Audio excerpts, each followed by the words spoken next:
नमस्कार दोस्तों, मैं सुनील अमृत यूजीसी नेट गोल्ड पर आप सभी का स्वागत करता हूं। जैसा कि आप सभी जानते हैं कि 13 सितंबर को एग्जाम है आपका बिहार पीसीएस का भाई।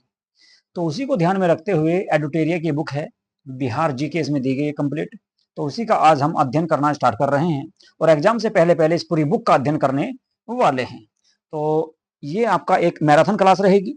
तो मैराथन क्लास करने वाले हैं हम लोग और मुश्किल से मुश्किल आपकी 3 से 4 क्लासों में ये आपकी कंप्लीट, ठीक है, इस वीडियो में ही, सॉरी, ठीक है, 3 से 4 क्या, इसी वीडियो में आपका ये है, इस बुक को कंप्लीट करने वाले हैं हम लोग, ठीक है।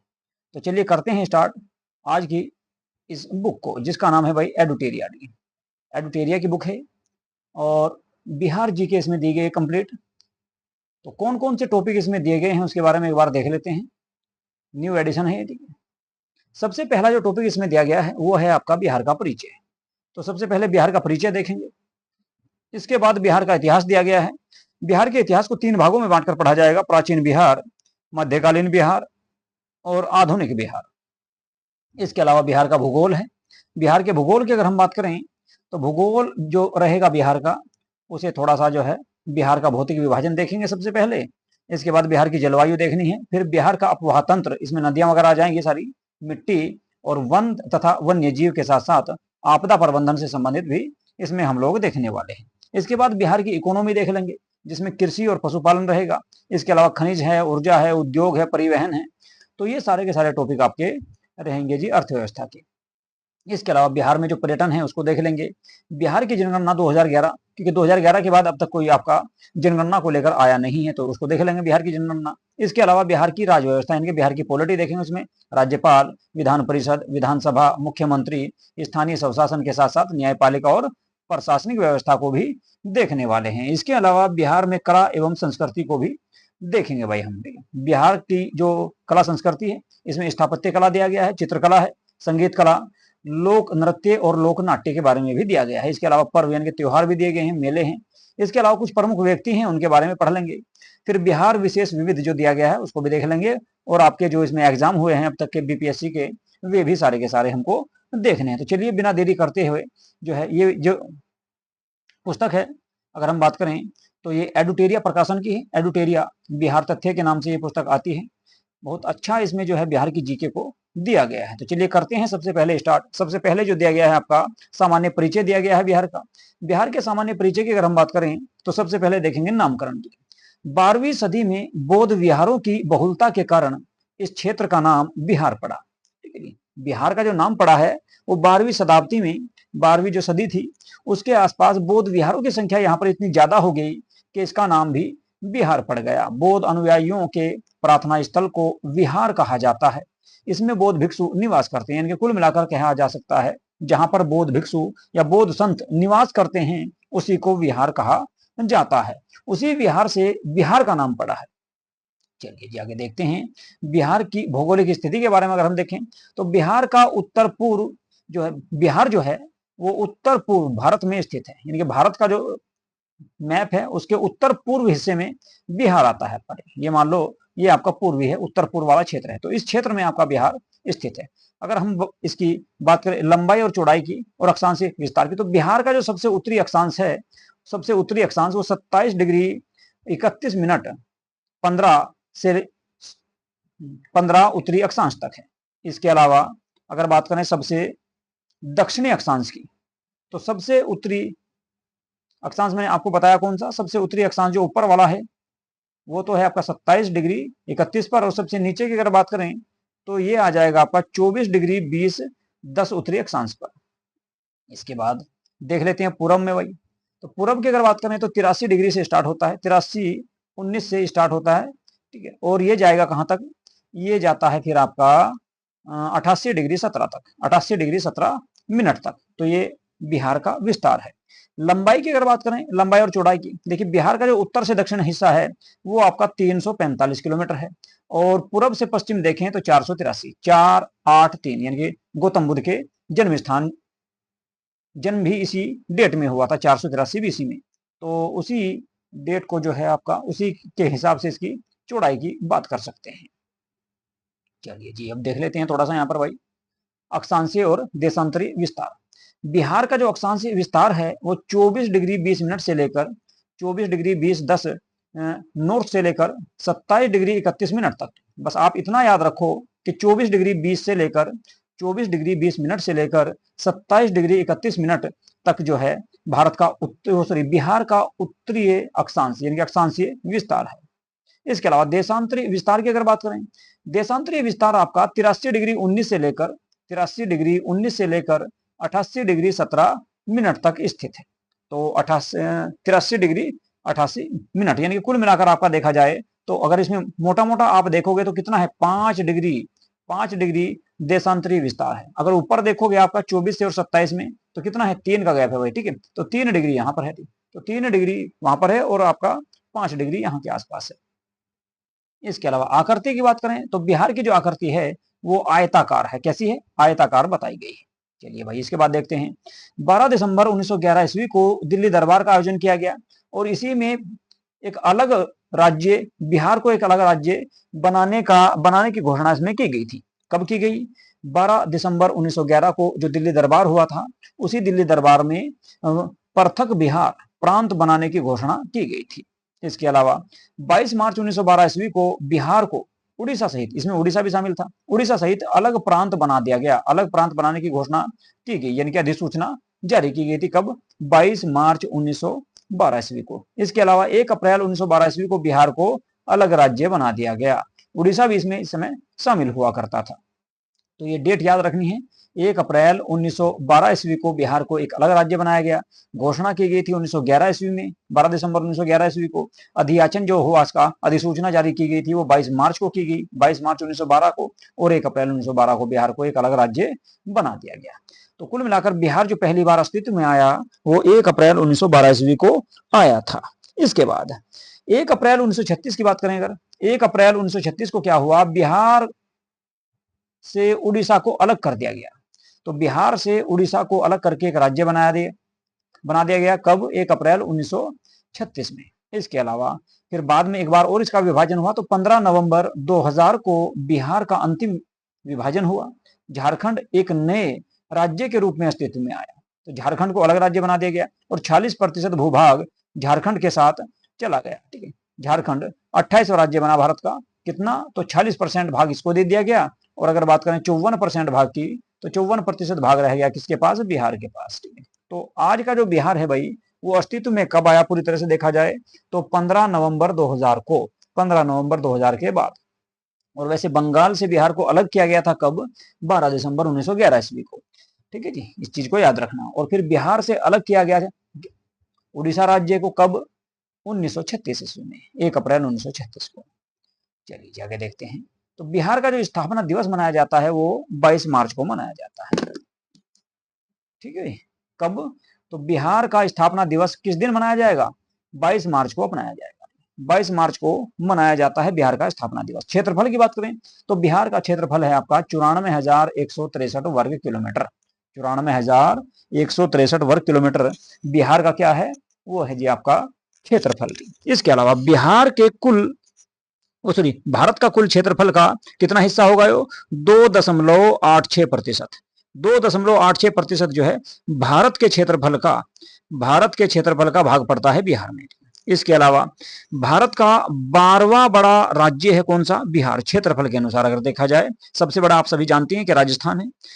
भारत का सबसे बड़ा जो राज्य है वो राजस्थान है। और 12वें नंबर पे आता है कौन सा? बिहार भाई। कुल जनसंख्या की बात करें 2011 की जनगणना के अनुसार तो 10,40,99,452 बिहार की जनसंख्या थी। कब? 2011 में 10,40,99,452। इसके अलावा भारत के कुल जनसंख्या का कितना है? ये 8.6%। 8.60% जो है ये कुल भारत की जनसंख्या का था। कब? 2011 में।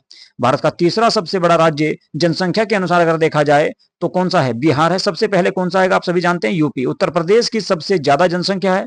इसके बाद दूसरे नंबर पे आ जाता है कौन सा? आपका महाराष्ट्र। और तीसरे नंबर पे आ जाएगा भाई बिहार।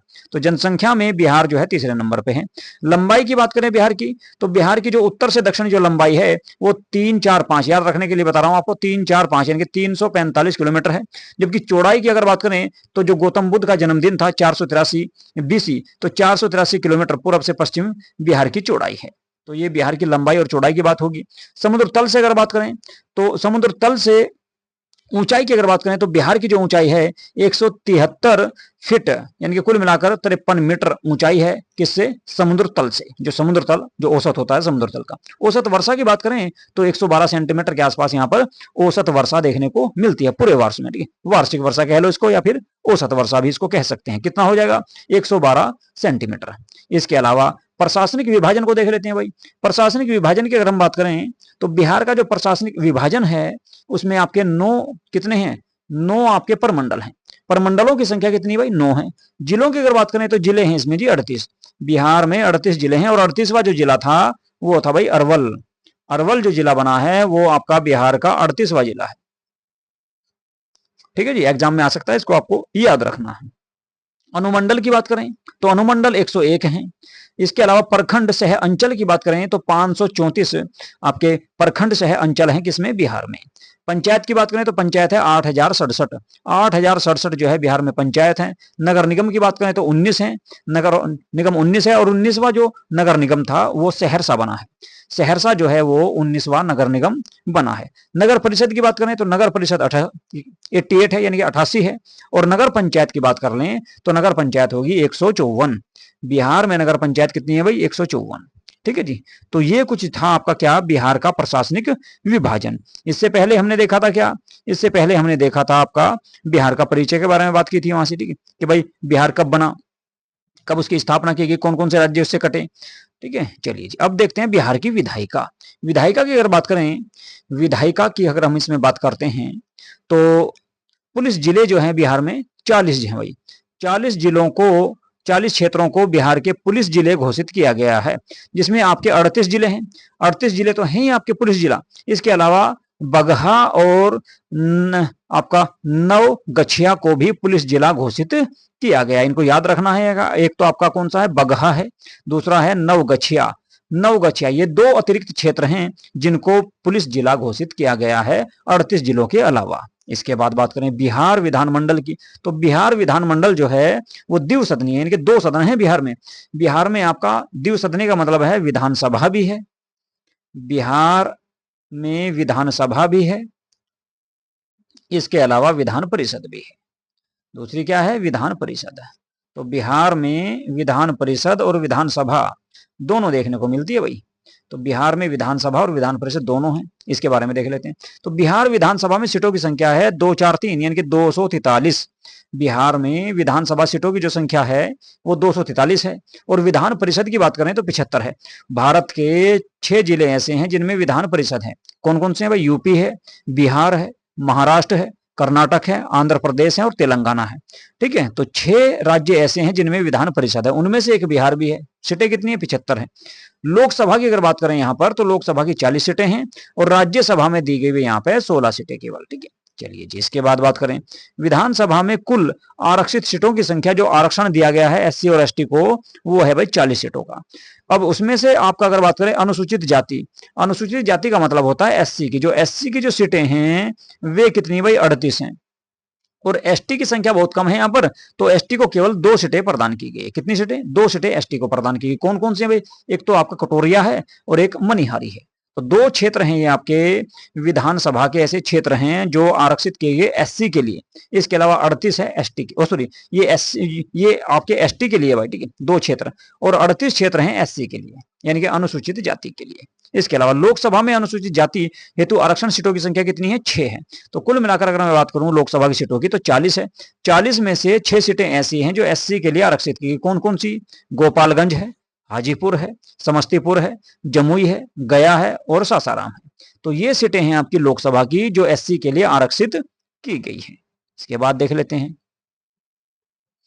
अब बात करेंगे बिहार की चौधरी की या बिहार की सीमा की। तो बिहार की जो सीमा है वो आपकी भाई उत्तर में तो नेपाल से लगेगी। देखो उत्तर में किससे लगेगी? नेपाल से। तो उत्तर में लगती है जी नेपाल से। चलो नेपाल से देख लो भाई कौन कौन सा क्षेत्र लगेगा। तो उत्तर में जो ये सीमा लगेगी ये लगती है भैया नेपाल से आपकी। ठीक है, ये लो जी, ये लगी जी नेपाल से। ठीक है, तो ये तो लगती है आपकी नेपाल से। इसके अलावा अगर बात करें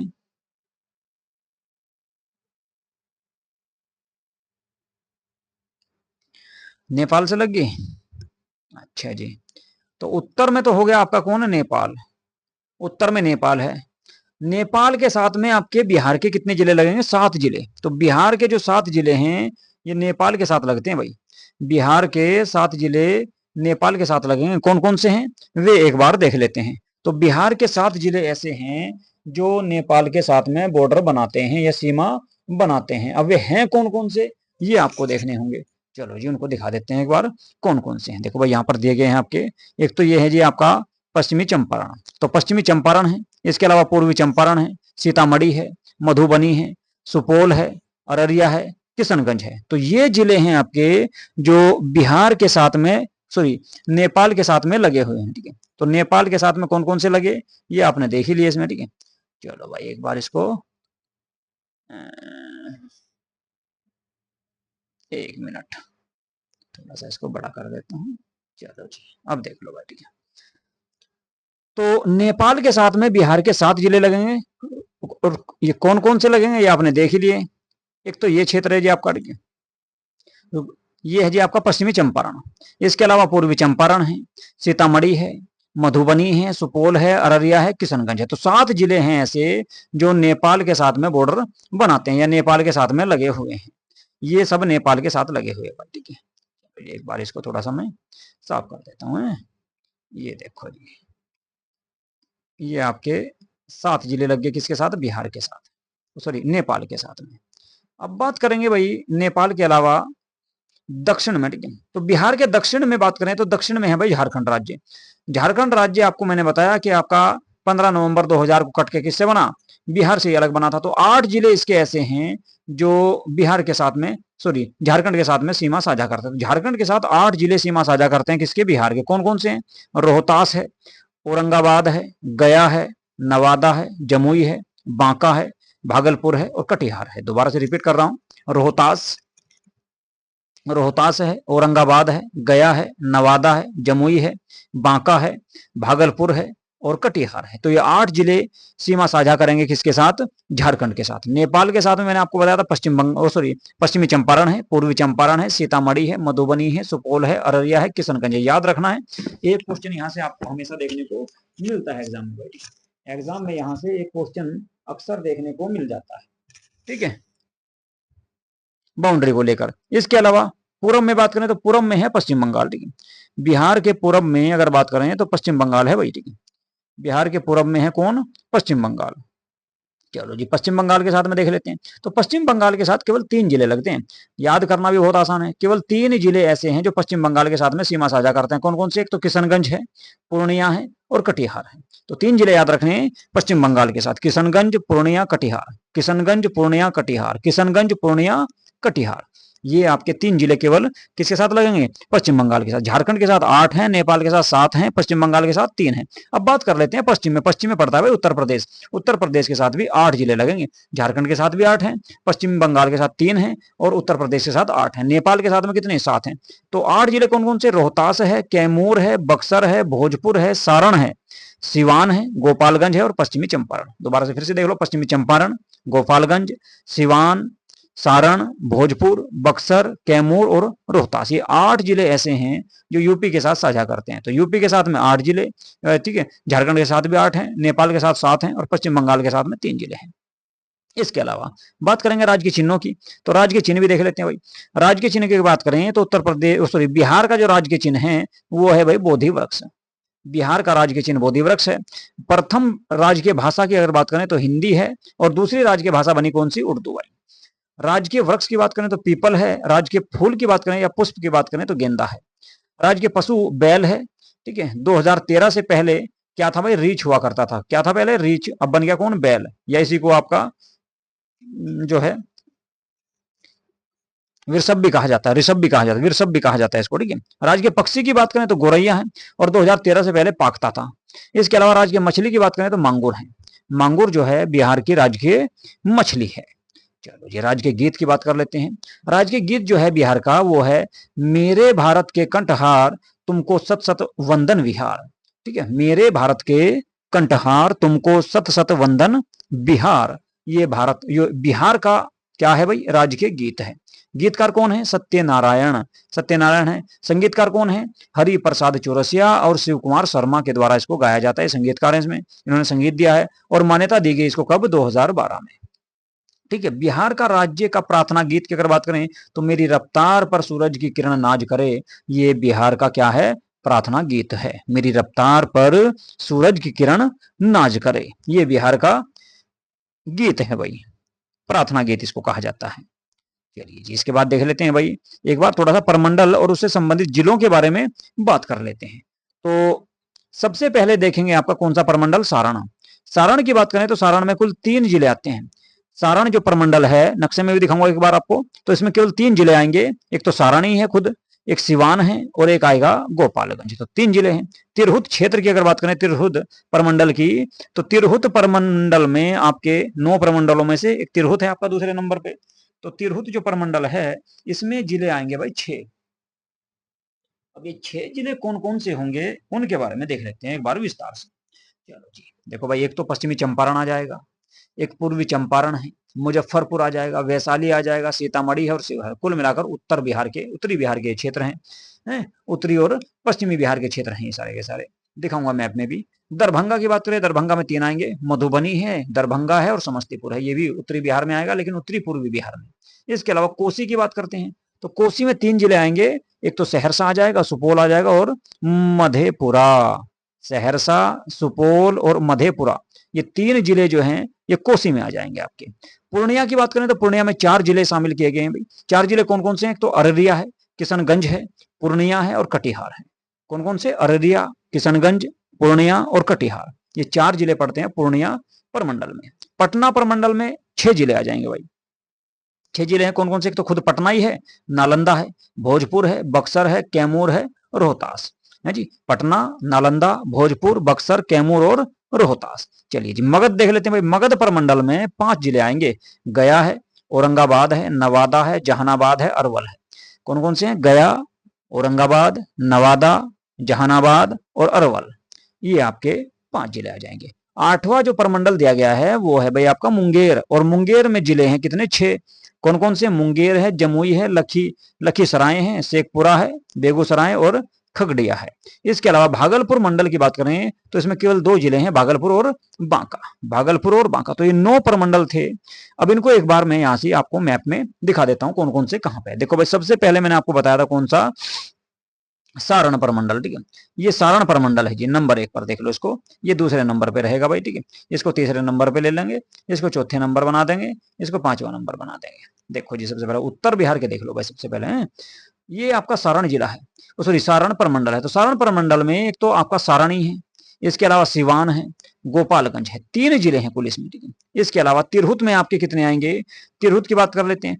तिरहुत में आपके 6 आएंगे भाई। वैशाली है, मुजफ्फरपुर है, सीतामढ़ी है, शिवहर है, पूर्वी चंपारण और पश्चिमी चंपारण है। तो 1, 2, 3, 4, 5 और छठा है आपका शिवहर। ये सबसे छोटा क्षेत्रफल में। ठीक है, तो तिरहुत क्षेत्र में आपके 6 जिले शामिल होंगे। कौन कौन से हैं? पश्चिमी चंपारण, पूर्वी चंपारण, सीतामढ़ी, शिवहर, मुजफ्फरपुर और वैशाली। इसके अलावा दरभंगा की बात करें, दरभंगा में केवल 3 आएंगे। मधुबनी है, दरभंगा है और समस्तीपुर है। समस्तीपुर, दरभंगा और मधुबनी। कोसी प्रमंडल की बात करें तो कोसी प्रमंडल में भी आपके 3 आएंगे। सुपौल है, मधेपुरा है और सहरसा है। और यहां पर दिया गया है आपका पूर्णिया। पूर्णिया की बात करें तो पूर्णिया में है भाई 4 जिले। कौन कौन से? कटिहार है, पूर्णिया है, किशनगंज है और अररिया है। चलिए जी, अब नीचे देख लेते हैं भाई। भागलपुर की बात करेंगे तो भागलपुर जो मंडल है, भागलपुर मंडल में आपके केवल 2 जिले आएंगे, बांका और भागलपुर। बांका और भागलपुर। मुंगेर की बात करें अगर, मुंगेर में आपके जिले कितने आ जाएंगे भाई? 1, 2, 3, 4, 5, 6। एक तो आपका बेगूसराय है, इसके अलावा खगड़िया है, मुंगेर है, जमुई है और लखीसराय के अलावा शेखपुरा भी है। ये रहा भाई यहाँ पे। ठीक है जी, मगध प्रमंडल को देख लो। मगध प्रमंडल की बात करें तो 5 जिले आएंगे। नवादा है, गया है, औरंगाबाद है, जहानाबाद है और अरवल है। ये हो गया आपका मगध प्रमंडल। अब बात कर लेते हैं पटना की। पटना जो प्रमंडल है इसमें एक तो आपका नालंदा आ जाएगा, पटना आ जाएगा, भोजपुर आएगा, बक्सर आ जाएगा, कैमूर आ जाएगा और रोहतास आ जाएगा। तो ये इसमें आपके 6 जिले हैं। तो ये थे भाई आपके 9 प्रमंडल, जिनको मैंने मैप में भी आपको दिखा दिया, ठीक है। तो ये भाई आपका उत्तर बिहार का उत्तरी, दक्षिणी, पूर्वी और पश्चिमी क्षेत्र बता दिया मैंने सारा। तो कुल मिलाकर बिहार का परिचय मैंने आप लोगों को बता दिया है, ठीक है। यदि आप लोगों ने भाई हमारा यूट्यूब चैनल सब्सक्राइब नहीं किया है तो प्लीज हमारे यूट्यूब चैनल को सब्सक्राइब अवश्य कर लें। हमारा यूट्यूब चैनल है यूजीसी नेट गोल्ड, जिस पर आप ये वीडियो देख रहे हैं। इसके अलावा हमारे इस यूट्यूब चैनल पर यूजीसी नेट की कंप्लीट तैयारी कराई जाती है। पेपर 1 की 10 के 10 यूनिट करा रहा हूं और वहां पर कराऊंगा आगे भी। इससे पहले भी कराई है और अब दोबारा से फिर से स्टार्ट की है दिसंबर एग्जाम के लिए। इसके अलावा दूसरा जो पेपर मैं पढ़ा रहा हूं यहाँ पर, पेपर नंबर 2 नेट में, वो पढ़ाया जा रहा है आपको क्या, वो पढ़ाया जा रहा है भाई आपका जी क्या, हिस्ट्री, ठीक है, इतिहास है। तो इतिहास को हम बहुत विस्तार से इसमें पढ़ रहे हैं, ठीक है।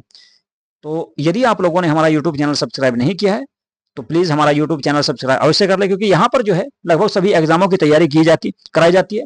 यूजीसी नेट तो बहुत विस्तार से हम लोग इसमें कराते ही हैं। इसके अलावा आपको जो है मूल विधि भी यहाँ पर कराई जाएगी, और अभी आपको बिहार की जीके करा रहा हूँ, और यहीं पर आपको करंट अफेयर भी देखने को मिल जाएगी। तो कुल मिलाकर आपका जो है लगभग सभी एग्जाम के लिए यहाँ पर आपको कुछ ना कुछ टॉपिक आपको देखने को जरूर मिलते हैं, ठीक है। चलिए, तो बिहार का इतिहास देखते हैं भाई। बिहार के इतिहास की बात करेंगे। बिहार का इतिहास जो रहा आपका, ये आपका प्राचीन काल से ही जुड़ा रहा है। बिहार का इतिहास देखने को जो मिलता है हमें, वो प्राचीन काल से ही देखने को मिलता है।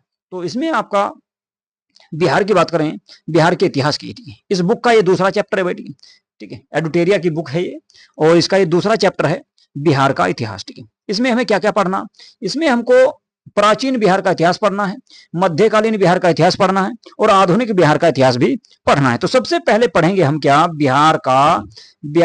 प्राचीन बिहार का इतिहास, ठीक है। तो प्राचीन बिहार के इतिहास की अगर हम बात करें, प्राचीन बिहार के इतिहास को आपका कितने भागों में बांटा गया, 5 भागों में विभाजित किया गया है। कैसे, सबसे पहले पाषाण काल पढ़ेंगे, उसके बाद वैदिक काल पढ़ेंगे, फिर महाजनपद काल पढ़ेंगे, फिर मौर्य वंश और गुप्त वंश पढ़ेंगे, उसके बाद बौद्ध धर्म और जैन धर्म के बारे में पढ़ेंगे। इसके अलावा पाल वंश वगैरह भी है इसमें, तो वो भी सारा का सारा हम यहाँ से पढ़ लेंगे। कुल मिलाकर बिहार का जो इतिहास से बिहार का जो भाग इतिहास से संबंधित रहा है, उस सारे को हम यहाँ पर कंप्लीट करने वाले हैं। तो सबसे पहले देखेंगे पाषाण काल के बारे में, ठीक है।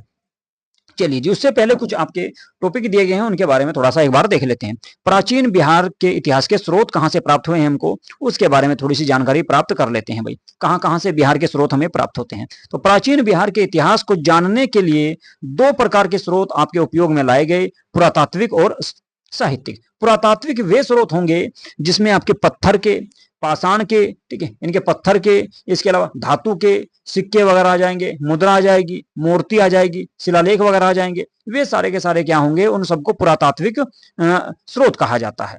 साहित्यिक में आएंगे आपके क्या, ग्रंथ आ जाएंगे, पुस्तकें आ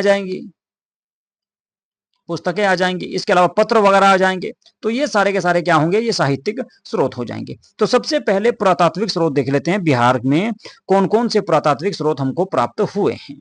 पुरातात्विक स्रोत में अगर देखें सबसे पहले तो पूर्व ऐतिहासिक युग के लिए मुंगेर, चिरांद, ये आपका सारण में पड़ता है बेटी। मुंगेर खुद एक जिला है। इसके अलावा आपका चेचर, ये वैशाली जिले में पड़ता है। मनेर, ये पटना में पड़ेगा। सोनपुर, ये सारण में पड़ेगा। से तांबे के और पत्थर के, ताम्र व प्रस्तर वस्तुएं, इसके अलावा मर्दभांड का मतलब होता है मिट्टी के बर्तन, प्राप्त हुए हैं। तो कुल मिलाकर मुंगेर से, चिरांद से, चेचर से, मनेर से, सोनपुर से क्या मिला है हमको, तांबे के और पत्थर की वस्तुएं प्राप्त हुई। इसके अलावा मिट्टी के बर्तन भी प्राप्त हुए हैं। तो ये स्थान आपको याद रखने हैं, क्योंकि इन स्थानों से क्वेश्चन आपको एग्जाम में अक्सर देखने को मिलते हैं। पूछ लेगा आपसे कि चिरांद किस जिले में है, जहां से तांबे और पत्थर की वस्तुएं प्राप्त हुई या मिट्टी के बर्तन प्राप्त हुए हैं। चेचर किस जिले में है, या मनेर किस जिले में है, या फिर सोनपुर किस जिले में है। तो सोनपुर सारण में है, मनेर पटना में है, चेचर आपका कहां पर, वैशाली में है, और चिरांद पड़ता है आपका सारण जिले में। चिरांद से भी हमको अवशेष प्राप्त हुए हैं। इसके अलावा और क्या मिला भाई, मौर्य कालीन अभिलेख, लोरिया नंदनगढ़ से आपका स्तंभ लेख प्राप्त हुआ है। लोरिया अरेराज से भी स्तंभ लेख प्राप्त हुआ है। और रामपुरवा से भी मौर्य काल का आपका एक अभिलेख प्राप्त हुआ है। कहां कहां से, लोरिया नंदनगढ़ से, लोरिया अरेराज से और रामपुरवा से क्या मिले हैं, मौर्य कालीन अभिलेख, यानी कि अशोक के अभिलेख यहां से हमको प्राप्त हुए हैं। इसके अलावा बराबर की गुफाएं, राजगीर से, नालंदा से, पाटलिपुत्र से, विक्रमशिला से कुछ हमको स्मारक प्राप्त हुए हैं। तो गुफाएं प्राप्त हुई, एक तो बराबर की गुफाओं से, बराबर की गुफाएं हैं, वहां पर विहारों का निर्माण किया गया था, किसके द्वारा, जहां आपका मौर्य काल में करवाया गया था। इसके अलावा राजगीर, नालंदा, पाटलिपुत्र, विक्रमशिला से भी अनेक स्मारक हमको प्राप्त हुए हैं। खुदाई से प्राप्त कुछ सिक्के भी मिले हैं, ठीक है। इसके अलावा मनके मिले हैं, मूर्तियां प्राप्त हुई हैं। तो प्रमुख पुरातात्विक स्रोत जो हैं ये सारे ऐसे हैं जो बिहार से हमें प्राप्त हुए हैं। तो कुल मिलाकर इनको कहा जाएगा भाई पुरातात्विक स्रोत। इसके अलावा साहित्यिक स्रोत की बात कर लेते हैं। साहित्यिक स्रोत में अगर देखा जाए तो साहित्यिक स्रोत में हमको क्या क्या मिला। साहित्यिक स्रोत में वे चीजें शामिल की जाएंगी जो लिखित में हैं, पुस्तकें और ग्रंथ जो हैं, ठीक है। देखो जी, तो यहां से हमको क्या मिला भाई, एक तो रामायण से बिहार के बारे में जानकारी प्राप्त होती है, महाभारत से भी बिहार के बारे में जानकारी मिलती है, पुराणों से भी बिहार के बारे में जानकारी मिलती है, और बौद्ध रचनाएं जो हैं उनसे तो सबसे ज्यादा जानकारी प्राप्त होती है बिहार के बारे में। अंगुत्तर निकाय के बारे में आप लोगों ने सुना होगा, दीर्घ निकाय है आपका, विनय पिटक है, ठीक है। इसके अलावा जैन धर्म की कुछ पुस्तकें हैं, रचनाएं हैं, भगवती सूत्र है, आदि प्रमुख साहित्यिक स्रोत हैं जिनसे बिहार के बारे में जानकारी मिलती है या बिहार के इतिहास के बारे में हमको जानकारी प्राप्त होती है। इसके अतिरिक्त यात्रियों के विवरण, जैसे मेगस्थनीज आए थे बिहार में, पटना में, ठीक है जी, इंडिका पुस्तक लिखी, फाहियान आए, चीनी यात्री थे, इत्सिंग आए, चीनी यात्री थे, ह्वेनसांग आए, चीनी यात्री थे हर्षवर्धन के काल में, ठीक है। तो इन सब से भी हमको जानकारी, इनकी यात्रा विवरण जो है उससे भी बिहार के बारे में जानकारी प्राप्त होती है। फाहियान चंद्रगुप्त विक्रमादित्य के दरबार में आए थे, ह्वेनसांग की बात करें तो हर्षवर्धन के समय आए थे। तो इन सब से बिहार के बारे में जानकारी मिलती है, क्योंकि ये बौद्ध धर्म की शिक्षा प्राप्त करने के लिए बिहार में आए, नालंदा विश्वविद्यालय में पढ़े, ठीक है। तो इसलिए इनसे भी जानकारी हमको प्राप्त होती है। इसके अलावा कौटिल्य की एक पुस्तक है जिसका नाम है अर्थशास्त्र, एवं स्थानीय लेखकों के विवरण से भी प्राचीन बिहार के इतिहास की जानकारी प्राप्त होती है। तो ये सारे स्रोत ऐसे हैं जिनसे हमें बिहार के बारे में बहुत विस्तार से जानकारी प्राप्त होती है। तो अब देखेंगे भाई सबसे पहले पाषाण काल, है जी। तो बिहार में पाषाण काल से संबंधित क्या क्या चीजें हमको प्राप्त हुई उस सब के बारे में देख लेते हैं। चलिए जी, तो पूरा पाषाण काल, देखिए पाषाण काल को 3 भागों में बांटा गया है, पूरा पाषाण काल, मध्य पाषाण काल और निम्न, सॉरी, पाषाण काल को, ठीक है, 3 भागों में विभाजित किया गया, पूरा पाषाण काल, मध्य पाषाण काल और नव पाषाण काल। तो पूरा पाषाण काल की बात करेंगे, इस काल में मानव आखेटक और खाद्य संग्राहक था, यानी कि पूरा पाषाण काल का जो एज रही, पूरा पाषाण काल का जो समय रहा, उस समय मानव कैसा था, आखेटक, आखेटक कहा जाता है शिकारी को। आखेटक का मतलब है मानव जो है शिकार पर निर्भर था, यानी कि शिकारी था भाई, है, शिकारी था। खाद्य संग्राहक, भोजन की तलाश में इधर उधर घूमता फिरता रहता था, तो खाद्य संग्राहक था, ठीक है। भोजन के सामान को इकट्ठा किया करता था, जो भी फल फूल कंदमूल उसको मिलते थे उन सबको ये इकट्ठा कर लिया करता था। आगे देखेंगे दक्षिणी बिहार में क्या हुआ। दक्षिणी बिहार का जो क्षेत्र है जो आपका किससे लगता है, झारखंड से। दक्षिणी बिहार के मुंगेर जिला है और एक आपका नालंदा है। यहां से बड़े स्तर पर और बड़े और खुरदरे पत्थर प्राप्त हुए हैं, इनकी कुल्हाड़ियां मिली, यानी कि पत्थर की कुल्हाड़ी प्राप्त हुई है यहाँ से। इसके अलावा चाकू मिला यहाँ से, एक आपकी खुरपी का प्रमाण प्राप्त हुआ, कहाँ से, तो ये आपके मुंगेर और नालंदा के क्षेत्र से प्राप्त हुए। दक्षिणी बिहार में मुंगेर और नालंदा के क्षेत्र से बड़े और खुरदरे पत्थर की कुल्हाड़ी प्राप्त हुई है, चाकू मिला है। इसके अलावा खुरपी के भी अवशेष हमको प्राप्त हुए हैं। ये अवशेष कहा जाता है कि भाई 1 लाख ईसा पूर्व के हैं। 1 लाख ईसा पूर्व का मतलब है कि पूरा पाषाण काल की बात है, कि पूरा पाषाण काल के अवशेष हमको मिले हैं। इसके अलावा मध्य पाषाण काल की बात कर लेते हैं भाई। मैराथन क्लास देख रहे हैं आप, ठीक है, ये मैराथन क्लास देख रहे हैं भाई, ठीक है। आगे बात समझ में, तो जो ना एक क्लास में ही आपका ये इस कंप्लीट बुक को पूरी कराने वाला हूं, एक ही क्लास में, ठीक है। और अगर थोड़ी बहुत बची तो इसको एक दूसरी क्लास भी और इसकी आ सकती है। तो कुल मिलाकर आपका 1 से 2 क्लास में, 2 भागों में ये आपका कंप्लीट में इसमें पूरा करा दूंगा। मैराथन क्लास है, दिक्कत मत मानो। बिहार जीके का आपका इसमें सारा पोर्शन लगभग आपका कवर हो जाएगा। इसके अलावा करंट अफेयर की भी एक क्लास लेकर आऊंगा भाई आपकी बिहार के लिए। मध्य पाषाण काल की बात करें तो इस काल में मानव आखेटक था, खाद्य संग्राहक था इसमें भी, और पशुपालक भी बन गया है, यानी कुल मिलाकर मानव ने पशुपालन की भी शुरुआत कर दी। और मानव के द्वारा पाला गया सबसे पहला पशु आप सभी जानते हैं कुत्ता है। दक्षिण बिहार में मुंगेर से छोटे आकार के तेज धार वाले औजार प्राप्त हुए। कहां से, मुंगेर के क्षेत्र से। तो अब तक देख रहे हैं आप, मुंगेर और नालंदा के क्षेत्र से ही ये अवशेष प्राप्त हुए हैं पाषाण काल के, ठीक है। इसके अलावा ये अवशेष जो मिले हमें 40,000 से लेकर 10,000 ईसा पूर्व के आसपास माने गए हैं। इसके अलावा तीसरा जो भाग है वो है नवपाषाण काल का भाई। तो पहले में अगर बात करें तो मुंगेर और नालंदा से प्राप्त हुए क्या, कुल्हाड़ी, चाकू और खुरपी। दूसरे में अगर बात करें तो यहां से क्या मिला, यहां से तेज धार वाले औजार प्राप्त हुए, कहां से, मुंगेर से। चलो जी, नवपाषाण काल को और देख लो। इस काल में मानव जो है वो खाद्य उत्पादक हो गया, यानी कुल मिला के कृषि करने लगा, खाद का उत्पादन करने लगा। का मतलब है कि कृषि करनी शुरू कर दी मानव ने भैया, और मानव बस्तियों में निवास करने लगा। तो कुल मिलाकर बस्तियों की शुरुआत भी होगी, कृषि की शुरुआत हुई, बस्ती की शुरुआत हुई। नवपाषाण काल के अवशेष बिहार के मैदानी क्षेत्रों से मिलेंगे। कहां से? चिरांद, मोस्ट इंपोर्टेंट है भाई, याद रखना, सारण में पड़ता है, गंगा नदी के उत्तर में। इसके अलावा चेचर, वैशाली, वैशाली, ठीक है। इसके अलावा मनेर, मनेर पड़ेगा कहां से? पटना में, ये गंगा नदी के दक्षिण में है। इसके अलावा सनुआर, ये रोहतास में है, रोहतास जिला जो है, से पत्थर और हड्डियों के अवशेष प्राप्त हुए। तो गंगा का जो मैदानी क्षेत्र है वहां से मिलेंगे, चिरांद से, चेचर से, मनेर से और सनुआर से। यहां से हमको पत्थर और हड्डियों के अवशेष या औजार प्राप्त हुए हैं। कैमूर की पहाड़ियां, नवादा और जमुई से गुफा के चित्र मिले। कहां से? कैमूर की पहाड़ियों से, नवादा से और जमुई से गुफा चित्र प्राप्त हुए हैं। तो ये अवशेष माने गए 2500 बीसी के आसपास के, 2500 बीसी के आसपास के जो नवपाषाण काल का समय माना जाता है। तो उस समय हमको ये अवशेष प्राप्त हुए हैं। इसके बाद देखो, पुरापाषाण काल, मध्य पाषाण काल और नवपाषाण काल। पुरापाषाण काल में 2 स्थल प्राप्त हुए। एक तो देखो मैंने आपको बताया था कौन सा? मुंगेर। मुंगेर के अलावा नालंदा, तो यहां से प्राप्त हुए। इसके अलावा मध्य पाषाण काल में केवल मुंगेर, और नवपाषाण काल जहां से सबसे ज्यादा क्वेश्चन आते हैं, तो यहाँ पे स्थान है आपका चिरांद, सारण जिले में है, चेचर वैशाली में है, मनेर पटना में है, सनुआर रोहतास में है। तो याद रखना है, यहां से आपके अवशेष प्राप्त हुए हैं। इसके अलावा कैमूर की पहाड़ियों से, नवादा और जमुई से गुफा चित्र भी प्राप्त हमको हुए। चलिए अब देखेंगे भाई ताम्रपाषाण काल, तांबे का काल, ताम्रपाषाण काल, ठीक। तांबे और पत्थर का जो काल था उसको कहा गया ताम्रपाषाण काल।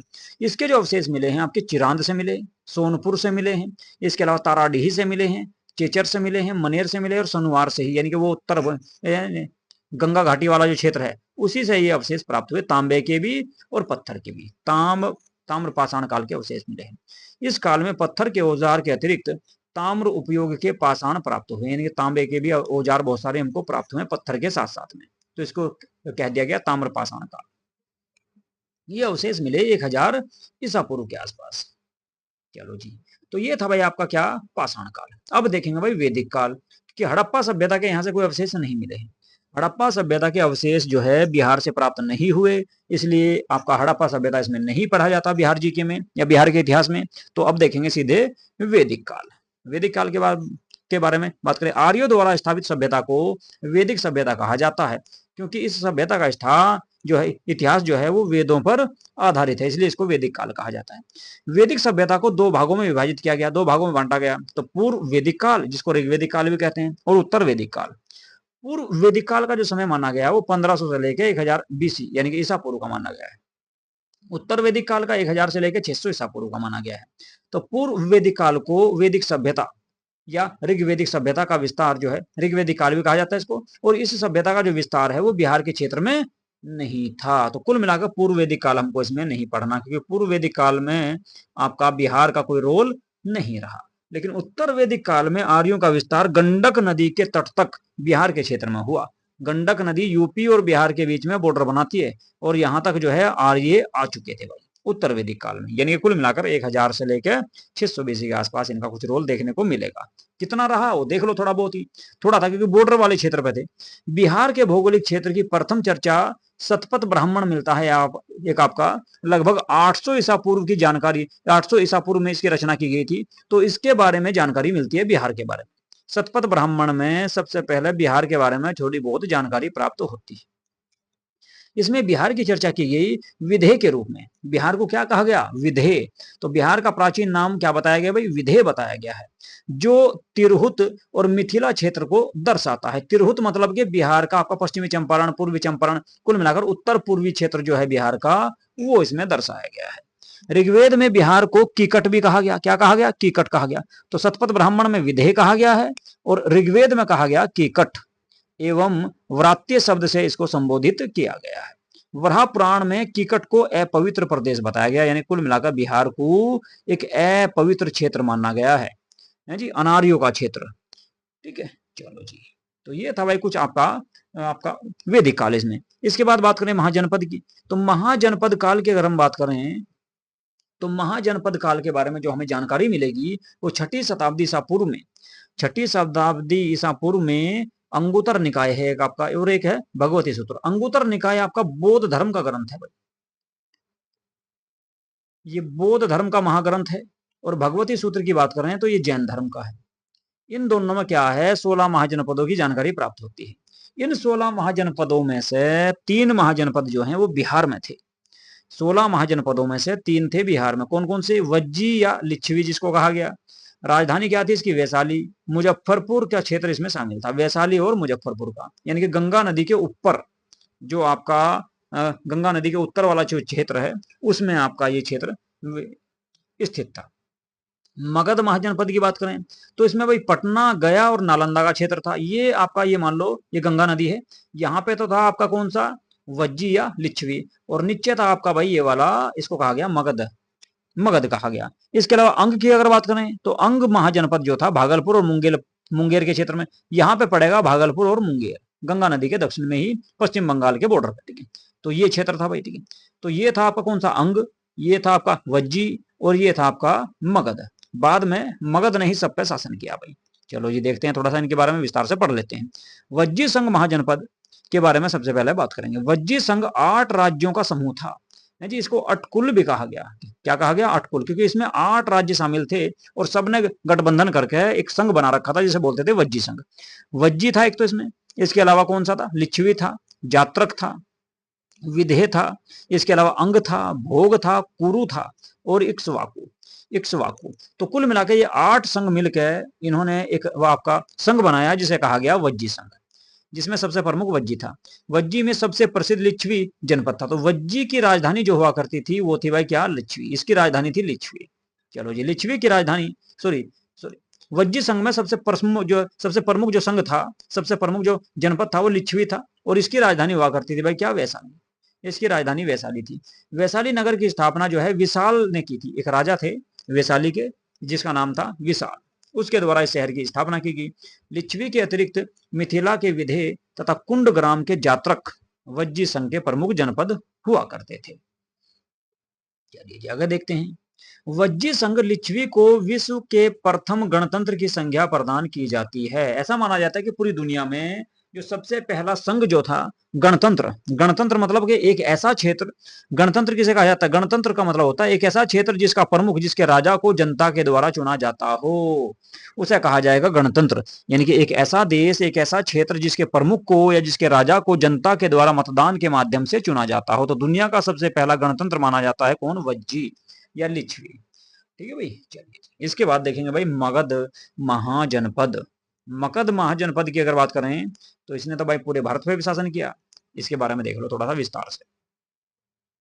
मगध राजनीतिक, आर्थिक और भौगोलिक कारण से सभी महाजनपदों में सबसे अधिक शक्तिशाली था। मगध की प्रारंभिक राजधानी की बात करें तो गिरिव्रज या राजगृह थी। यह 5 पहाड़ियों से घिरा हुआ था। तो 5 पहाड़ियों से घिरा हुआ क्षेत्र था जिसे बोलते थे राजगृह या गिरिव्रज। मगध का विस्तार की बात करें तो पटना से गया तक का क्षेत्र फैला हुआ था इसका, मगध का। मगध एवं अंग महाजनपद का वर्णन सबसे पहले अथर्ववेद में देखने को मिलता है जी। उत्तर वैदिक काल में जो अथर्ववेद है उसमें इन दोनों के बारे में जानकारी मिलती है सबसे पहले, मगध की और अंग महाजनपद की।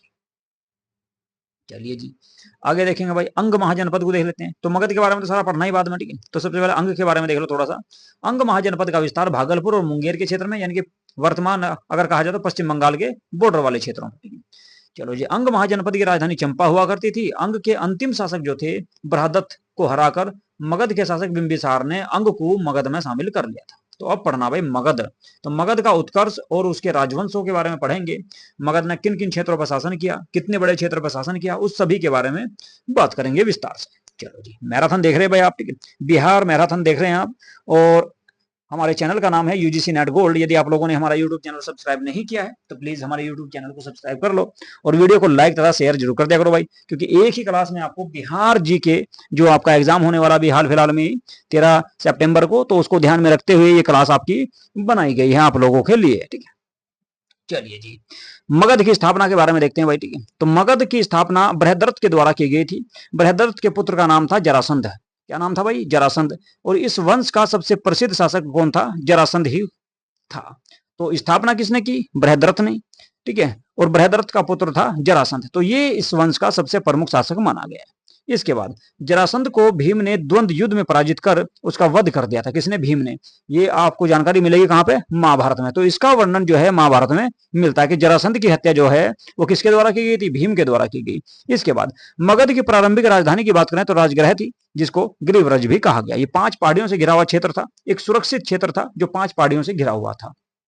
मगध जो है उर्वर भूमि यानी कि एक उपजाऊ भूमि वाला क्षेत्र था। नदियों की उपलब्धता थी, नदी बहुत सारी थी यहाँ से। इसके उत्तर में गंगा थी, ठीक है। इसके बाद आपका फल्गु या पुनपुन, ठीक है। इसके अलावा आपकी सोन, तो ये सारी नदियां जो है इसी क्षेत्र से होकर बहती हैं। खनिज यहाँ पर बहुत ज्यादा था, क्योंकि बिहार के दक्षिणी क्षेत्र में आपके क्या थे? खनिज, लोहा, छोटा नागपुर का पठार था। वन संसाधन, बहुत सारे जंगल थे, तो वन थे। वनों की उपलब्धता के कारण आर्थिक रूप से ये क्षेत्र बहुत ज्यादा संपन्न था। तो ये क्षेत्र कैसा हुआ? बहुत अधिक संपन्न हो गया भाई। तो संपन्न था तो सीधी सी बात है इसका विकास भी होना था। बृहद्रथ वंश का अंतिम शासक की अगर हम बात करें, जो बृहद्रथ था, ये इस वंश का अंतिम शासक था रिपुंजय जो है इस वंश का सबसे अंतिम शासक माना जाता है। इसके बाद यहां पर एक नया वंश उत्पन्न हुआ जिसे कहा गया हर्यक वंश। हर्यक वंश से मगध का उत्कर्ष शुरू हुआ। तो 544 बीसी से लेकर या ईसा पूर्व से लेकर 412 ईसा पूर्व तक ये वंश रहा। इसके बारे में बात करेंगे, ठीक है भाई। चलो जी, तो इस वंश की स्थापना जो की थी हर्यक वंश की, वो किसके द्वारा की गई? बिंबिसार के द्वारा की गई। तो सबसे पहले हर्यक वंश के बारे में बात करेंगे। हर्यक वंश का संस्थापक कौन था? बिंबिसार था। तो 544 ईसा पूर्व में बिंबिसार ने इस वंश की स्थापना की। बिंबिसार को मगध का वास्तविक संस्थापक माना जाता है। अगर पूछेगा आपसे संस्थापक तो आएगा बृहद्रथ, अगर पूछेगा वास्तविक संस्थापक तो आ जाएगा कौन? बिंबिसार। बिंबिसार ने विवाह नीति द्वारा साम्राज्य विस्तार को प्रश्रय दिया, यानी कि कुल मिलाकर इसने युद्ध के स्थान पर क्या करा? विवाह करना उचित समझा और विवाह के माध्यम से अपने राज्य का विस्तार करना चाहा।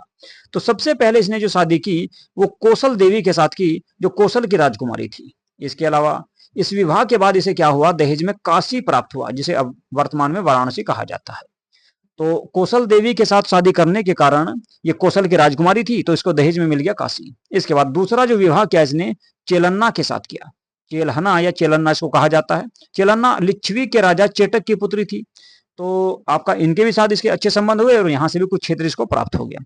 तीसरा विवाह इसने पंजाब में एक मद्र पड़ता है क्षेत्र, मद्र की राजकुमारी थी क्षेमा, उसके साथ में शादी की।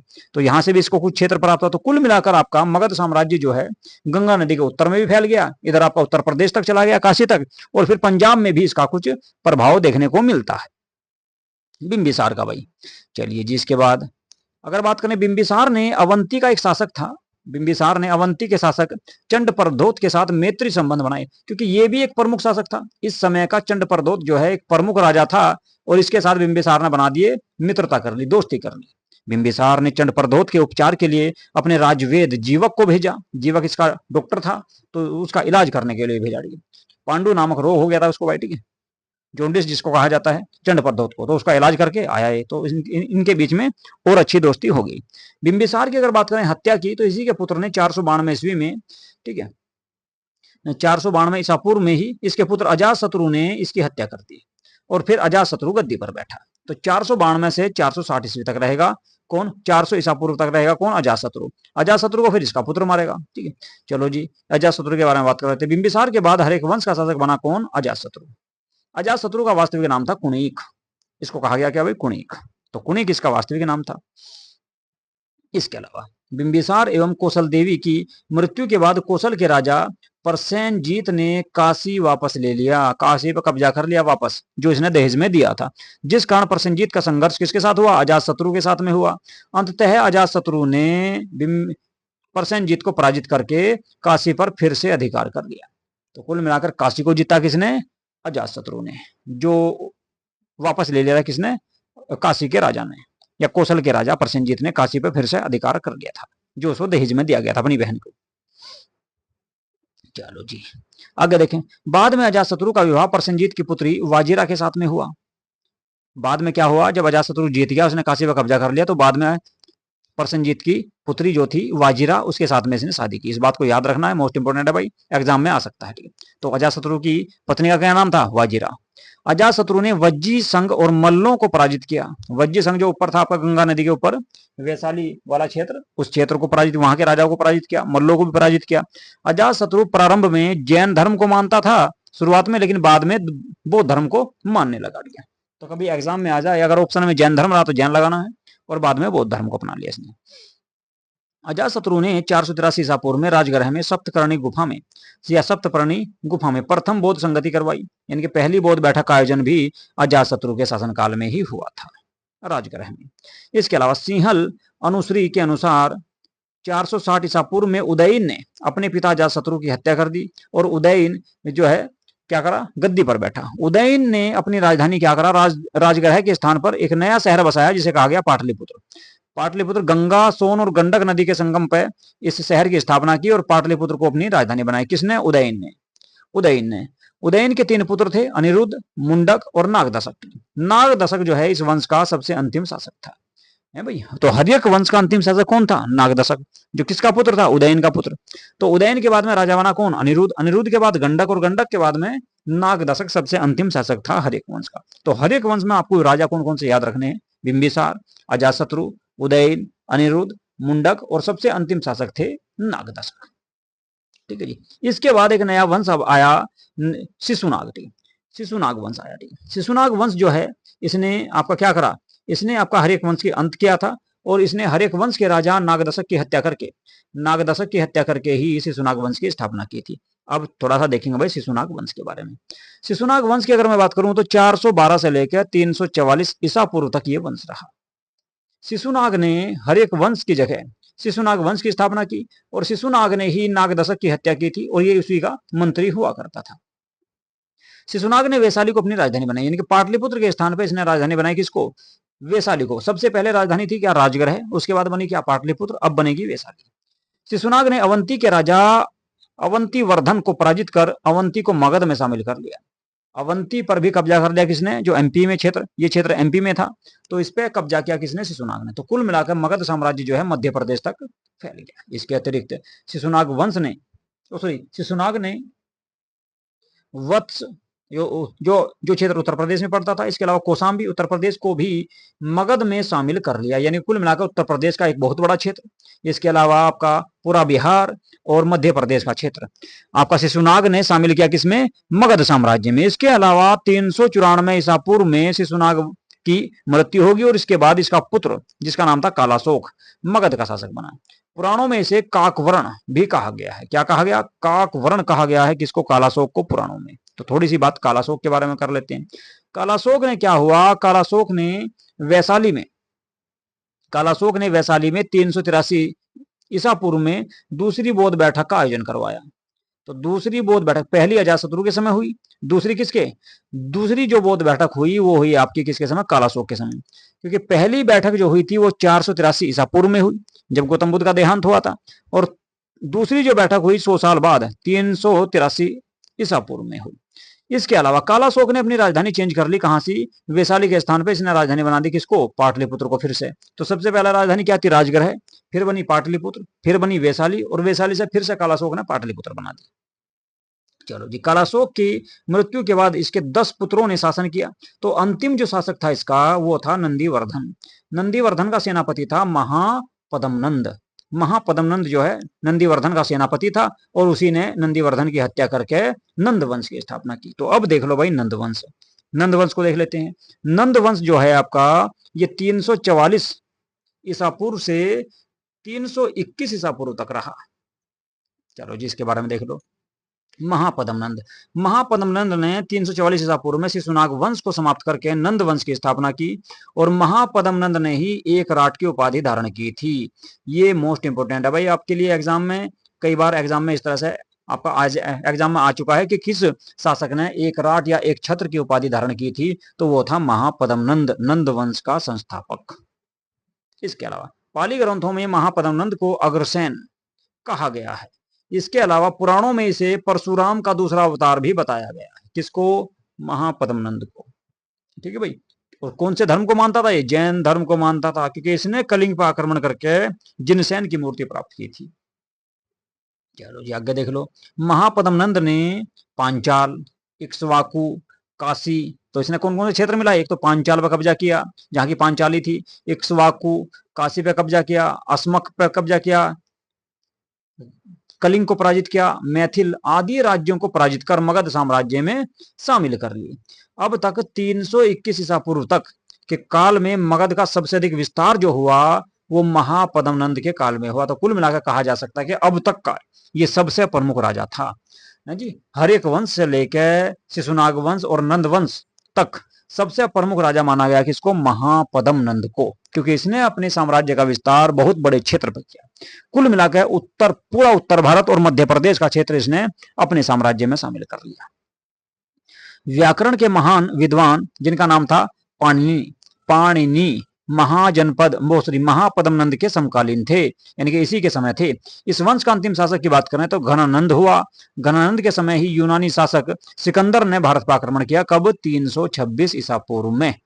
नंदवंश आर्थिक और सैन्य रूप से काफी संपन्न था। मगध की सैन्य शक्ति के डर से ही सिकंदर की सेना ने व्यास नदी को पार करने से इनकार कर दिया। व्यास नदी पड़ती है भाई, व्यास नदी सतलज की सहायक नदी है और पंजाब में पड़ती है, ठीक है। तो इस नदी को पार करने से इनकार कर दिया। घनानंद ने अपने दरबार में विद्वान ब्राह्मण चाणक्य का अपमान किया। किसका अपमान किया? चाणक्य का। इसी के द्वारा कौटिल्य पुस्तक लिखी गई भाई। चाणक्य का अपमान किया। तो चाणक्य क्या हुआ? चाणक्य ने चंद्रगुप्त मौर्य की सहायता से घनानंद की हत्या करवा दी बाद में आके, और नंद वंश का पतन हो गया। उसके बाद चंद्रगुप्त मौर्य के नेतृत्व में मौर्य वंश की स्थापना की गई। चलिए जी, तो अब देखते हैं भाई मौर्य वंश है जी। अब बात करेंगे मौर्य वंश की भाई। मैराथन क्लास देख रहे हैं आप, ये बोर तो नहीं हुए अभी? ठीक है, अभी तो लगभग आपकी कितनी है? अभी जो है लगभग आपकी क्लास 1 घंटे की आपकी होने वाली है, ठीक है। लगभग 56 मिनट के आसपास आपकी क्लास हो चुकी है, ठीक है।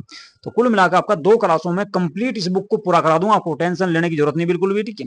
2 बुकों में ही आपका इसको कंप्लीट करा देंगे, चाहे कितना भी समय लग जाए। चलिए जी, देखते हैं। तो मौर्य वंश के बारे में देखते हैं भाई, ठीक है।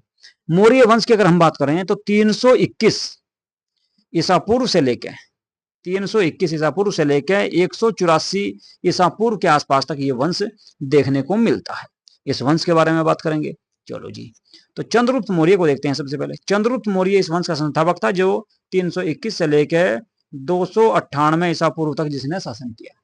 298 ईसा पूर्व तक इसने शासन किया था भाई, ठीक है जी। चलो तो देख लेते हैं इसके बारे में, चंद्रगुप्त मौर्य के बारे में आपने पढ़ा भी होगा। आज थोड़ा सा और देख लेते हैं इसके बारे में क्या दिया गया बिहार में। इसका जो बिहार की जीके से संबंधित इसके जो क्वेश्चन आ सकते हैं उनके बारे में देख लेते हैं भाई, ठीक है। और भाई यदि आप लोगों ने हमारा यूट्यूब चैनल सब्सक्राइब नहीं किया है तो प्लीज हमारे यूट्यूब चैनल को सब्सक्राइब जरूर कर लो भाई, है। तो यूट्यूब चैनल को तो सब्सक्राइब जरूर कर ही लियो, क्योंकि यहाँ पर आपको जो है कंपटीशन के जितनी भी आपके टॉपिक होते हैं, हिस्ट्री, पॉलिटी, ज्योग्राफी, इकोनॉमी, ठीक है, सारे के सारे सभी के बारे में विस्तार से बिल्कुल जो है हम लोग आपको पढ़ाने का प्रयास कर रहे हैं। करंट अफेयर भी कराएंगे इसके अलावा। तो मौर्य वंश देखते हैं। सबसे पहले बात करें चंद्रगुप्त मौर्य की, तो 321 से लेकर 298 ईसा पूर्व तक इसका शासन रहा। जस्टिन और स्ट्रैबो ने चंद्रगुप्त मौर्य को सैंड्रोकोटस कहा। क्या कहा? सैंड्रोकोटस। तो कुल मिलाकर सैंड्रोकोटस भी चंद्रगुप्त मौर्य का ही नाम था, जिसकी पुष्टि विलियम जोन्स के द्वारा की गई। किसके द्वारा? विलियम जोन्स ने भी की है। प्लूटार्क एवं एरियन ने चंद्रगुप्त मौर्य को एंड्रोकोटस कहा। इन्होंने सैंड्रोकोटस कहा, और एरियन ने, इसके अलावा प्लूटार्क ने एंड्रोकोटस कह दिया। इन्होंने सैंड्रोकोटस कहा तो इसने एंड्रोकोटस कह दिया के रूप में चिन्हित किया है। चंद्रगुप्त मौर्य के गुरु चाणक्य या कौटिल्य या इन्हीं को विष्णुगुप्त भी कहा जाता है, उन्हीं की सहायता से चंद्रगुप्त मौर्य ने 321 ईसा पूर्व में मौर्य वंश की क्या की थी? स्थापना की थी। चंद्रगुप्त मौर्य ने 305 ईस्वी में सिकंदर के उत्तराधिकारी यानी कि सिकंदर के बाद जो शासक बना भारत का, सेल्यूकस निकेटर के साथ में युद्ध किया, और युद्ध के पश्चात जो संधि हुई, ठीक है, उसमें काबुल और कंधार के अलावा मकरान और हेरात का जो क्षेत्र था अफगानिस्तान में, उस वो किसको दिया गया? भारत को दिया गया, सॉरी चंद्रगुप्त मौर्य को दिया गया। इसके अलावा बदले में चंद्रगुप्त मौर्य ने भी उसको 500 हाथी दे दिए उपहार स्वरूप के लिए, भाई इन्हें जो है खाना खिलाता रही है, ठीक है। तो सेल्यूकस निकेटर जो था वो आपका सिकंदर का सेनापति था, इसको पराजित किया उसने 305 ईसा पूर्व में। चलिए जी, आगे देखते हैं। युद्ध के पश्चात चंद्रगुप्त मौर्य का विवाह जो है यूनान की एक राजकुमारी थी, जो आपका, ठीक है, सेल्यूकस निकेटर की पुत्री, जिसका नाम था हेलेन कार्नेलिया। इसको हेलेना भी कहा जाता है, हेलेना भी इसको कहा जाता है, या हेलन कार्नेलिया इसका पूरा नाम था। तो इसके साथ में चंद्रगुप्त मौर्य का विवाह हुआ। सेल्यूकस ने चंद्रगुप्त मौर्य के दरबार में एक राजदूत भेजा जिसका नाम था मेगस्थनीज, और इसी के द्वारा एक पुस्तक लिखी गई थी जिसका नाम था भाई इंडिका। चंद्रगुप्त मौर्य के साम्राज्य विस्तार की अगर हम बात करें तो उत्तर में हिंदुकुश पर्वत यानी कि अफगानिस्तान तक, इसके अलावा ईरान तक, तो उत्तर में हिंदुकुश पर्वत और ईरान तक इसका क्षेत्र फैला हुआ था। दक्षिण की बात करें तो कर्नाटक तक, और अगर पश्चिम की बात करें तो सौराष्ट्र के क्षेत्र में, सौराष्ट्र मतलब गुजरात के क्षेत्र तक, ठीक है, गुजरात यानी कि समुद्र तक, ठीक है। तो कुल मिलाकर जो है आपका चंद्रगुप्त मौर्य का साम्राज्य था। और पूर्व में अगर बात करें तो असम तक भाई चंद्रगुप्त मौर्य का साम्राज्य फैला हुआ था। चलिए जी आगे देखते हैं। चंद्रगुप्त मौर्य के शासन के अंतिम वर्षों में मगध में 12 वर्षों का ऐसा कहा जाता है कि भाई अकाल पड़ा बहुत भीषण और बहुत सारे लोग मारे गए। चंद्रगुप्त मौर्य अपनी राजगद्दी त्याग कर अपने पुत्र को सौंप के बिंदुसार को श्रवण बेलगोला चले गए। श्रवण बेलगोला पड़ता है कर्नाटक में, कर्नाटक में चले गए। चंद्रगिरी पर्वत पर ऐसा कहा जाता है कि चंद्रगिरी पर्वत पर तपस्या करने के बाद इन्होंने अपना क्या करा, अपने प्राण त्याग दिए। चंद्रगुप्त मौर्य जो है जैन धर्म को मानता था और 298 ईसा पूर्व में उसने जैन उपवास पद्धति, जिसको संलेखना या संथारा पद्धति भी कहते हैं, क्या संथारा, संथारा या संलेखना पद्धति से अपने प्राण त्याग दिए, ऐसा कहा जाता है चंद्रगुप्त मौर्य ने। कहां पे भाई, चंद्रगिरी पर्वत पे। कहां पे है, कर्नाटक में है, श्रवणबेलगोला में, ठीक है भाई। चलिए यहीं पे जो है 12 वर्ष बाद अब फिलहाल जो है महामस्तकाभिषेक नामक त्योहार मनाया जाता है प्रत्येक 12 वर्ष बाद, और बाहुबली की मूर्ति है यहाँ पे एक। चलिए जी, चंद्रगुप्त मौर्य के बाद में शासक बने भाई उनके पुत्र बिंदुसार। तो बिंदुसार के बारे में बात कर लेते हैं। 298 से लेकर 272 ईसा पूर्व तक ये शासक रहा। बिंदुसार चंद्रगुप्त मौर्य का पुत्र या उत्तराधिकारी था। उसे अमित्रघात, सिंहसेन आदि नामों से भी जाना जाता है। स्ट्रैबो के अनुसार सीरिया के राजा एंटियोकस ने डाइमेकस नामक राजदूत जो है बिंदुसार के दरबार में भेजा था, ऐसा कहा किसने, स्ट्रैबो ने। इसके अलावा बिंदुसार के दरबार में मिस्र के राजा टोलमी फिलाडेल्फस ने डाइनोसियस नामक एक राजदूत भेजा था। इसके अलावा बिंदुसार ने तक्षशिला में हुए विद्रोह को दबाने के लिए अपने पुत्र अशोक को भेजा। सबसे पहले आपका जो है ना, इसका जो सबसे बड़ा पुत्र था सुसीम, उसको भेजा गया, लेकिन वो असफल रहा। उसके बाद फिर अशोक को भेजा गया। अशोक ने उस विद्रोह को सफलतापूर्वक दबाया था। बात करें बिंदुसार की, तो बिंदुसार जो है आजीवक संप्रदाय को मानता था भाई, आजीवक संप्रदाय को मानता था, जो मखली गोसाल के द्वारा इस धर्म या संप्रदाय की स्थापना की गई थी। चलिए जी, बिंदुसार के बाद अगर हम बात करें तो उसका पुत्र अशोक शासक बना। लेकिन अगर मैं बात करूं बिंदुसार की, ऐसा कहा जाता है कि बिंदुसार के 16 पत्नियां थी, और उन 16 में सबसे जो उसकी प्रमुख पत्नी थी उसका नाम था धर्मा, और धर्मा का ही पुत्र था भाई अशोक। तो अशोक बनेगा अगला शासक। 269 बीसी से 232 ईसा पूर्व या बीसी तक ये शासक रहा। चलिए जिसके बारे में बात करेंगे, बिंदुसार की मृत्यु के 4 वर्षों बाद अशोक मौर्य वंश की गद्दी पर बैठा। इससे पूर्व वह उज्जैन का राज्यपाल था, यानी कि अशोक जो है शासक बनने से पहले उज्जैन का राज्यपाल हुआ करता था, जबकि तक्षशिला का राज्यपाल बनाया गया था किसको, सुसीम को, जो बिंदुसार का सबसे बड़ा पुत्र था। चलिए जी, पुराणों में अशोक को अशोक वर्धन कहा गया है। इसके अलावा मास्की और गुर्जरा अभिलेख जो है, इनमें आपका अशोक को अशोक के नाम से संबोधित किया गया है, मास्की और गुर्जरा। इसके अलावा सिंहल अनुश्रुतियों यानी कि बौद्ध ग्रंथ जो हैं के अनुसार अशोक ने अपने 99 भाइयों की हत्या करके गद्दी प्राप्त की थी, ऐसा कहा गया है किसमें, बौद्ध ग्रंथों में। हालांकि अन्य स्रोतों से इस बात की पुष्टि नहीं होती, लेकिन बौद्ध ग्रंथों में इस बात को बताया गया कि आपका बिंदुसार के जो पुत्र थे 16 पत्नियों के, वे 101 पुत्र थे, कुछ पुत्रियां भी होंगी, तो पुत्र थे कुल मिला के 116, सॉरी 101, जिनमें से 99 की हत्या कर दी। एक रह गया अशोक, और एक अशोक का छोटा भाई तिस, जिसको आपका श्रीलंका का राजा बनाया गया या श्रीलंका का क्षेत्र दिया गया था। अशोक ने अपने शासनकाल के 9वें वर्ष कलिंग पर आक्रमण किया, या कलिंग का युद्ध हुआ 261 ईसा पूर्व में। इसमें क्या हुआ, कलिंग को मगध में शामिल कर दिया गया। उसके बाद लेकिन कलिंग में जो हुआ रक्तपात था, उसको देखकर अशोक का हृदय परिवर्तन या धर्म परिवर्तन हो गया था, और इसने फिर आपका बौद्ध धर्म अपना लिया बाद में। इसके अलावा अशोक के 13वें शिलालेख में कलिंग युद्ध का उल्लेख किया गया है। कलिंग युद्ध के बाद अशोक ने बौद्ध धर्म को अपना लिया। उससे पूर्व वह शैव यानी कि शिव को मानता था भाई, शैव धर्म को मानता था। मोस्ट इंपोर्टेंट है, एग्जाम में आ सकता है कि अशोक जो है कलिंग युद्ध से पहले किस धर्म को मानता था, तो शैव धर्म को मानता था। इसके अलावा दिव्य वदान के अनुसार, एक आपका बौद्ध ग्रंथ है दिव्य वदान के अनुसार, उपगुप्त ने अशोक को बौद्ध धर्म में दीक्षा दी थी, ठीक है। कुछ ग्रंथों में बताया गया कि भाई जो आपका कि अशोक को जो बौद्ध धर्म की दीक्षा दी थी वो किसके द्वारा, उपगुप्त के द्वारा दी गई थी। अशोक के शासन के महत्वपूर्ण वर्षों की अगर बात करें तो 90वें वर्ष इसने क्या करा, कलिंग का युद्ध लड़ा। 10वें वर्ष इसने बोध गया की यात्रा की। 12वें वर्ष इसने निगाली सागर की यात्रा की। निगाली सागर की यात्रा की, मोस्ट इंपोर्टेंट है, वेरी वेरी मोस्ट इंपोर्टेंट है भाई, इस चीज को भी याद रखना है। निगाली, निगाली सागर। 13वें वर्ष इसने धम्म शिलालेख का अंकन करवाया या निर्माण करवाया। 14वें वर्ष धम्म महामात्यों की नियुक्ति यानी धार्मिक मंत्रियों की नियुक्ति की। 20वें वर्ष इसने लुम्बिनी की यात्रा की और अशोक ने कर घटाकर लुम्बिनी का 1/8 कर दिया था। चलिए जी आगे देखते हैं भाई। अशोक ने बौद्ध धर्म के प्रचार के लिए अपने पुत्र महेंद्र और पुत्री संघमित्रा को श्रीलंका भेजा था, जहां इसका भाई राजा था जिसका नाम था तीस। अशोक ने तीसरी बौद्ध संगति का आयोजन पाटलिपुत्र में करवाया।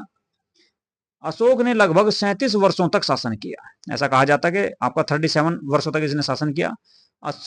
इसकी मृत्यु आपकी 232 ईसा पूर्व में हो गई। अशोक के बाद उसके 10 उत्तराधिकारी शासक हुए, जिनमें अगर बात करें कुणाल बना सबसे बाद में, कुणाल बना इसका पुत्र शासक। इसके बाद बंधु पालित बना, इसके अलावा इंद्र पालित बना, दसोन बना, दशरथ बना, संप्रति बना, इसके अलावा सालिसूक बना, देवधार्मन और शतधनुष के अलावा बृहद्रथ जो है इस वंश का अंतिम शासक माना जाता है। बृहद्रथ जो रहा इस वंश का अंतिम शासक था। मौर्य वंश का अंतिम शासक बृहद्रथ था और मौर्य वंश का शासन की अगर बात करें तो 137 वर्षों तक चला भाई। 137 वर्षों तक जो है मौर्य वंश रहा।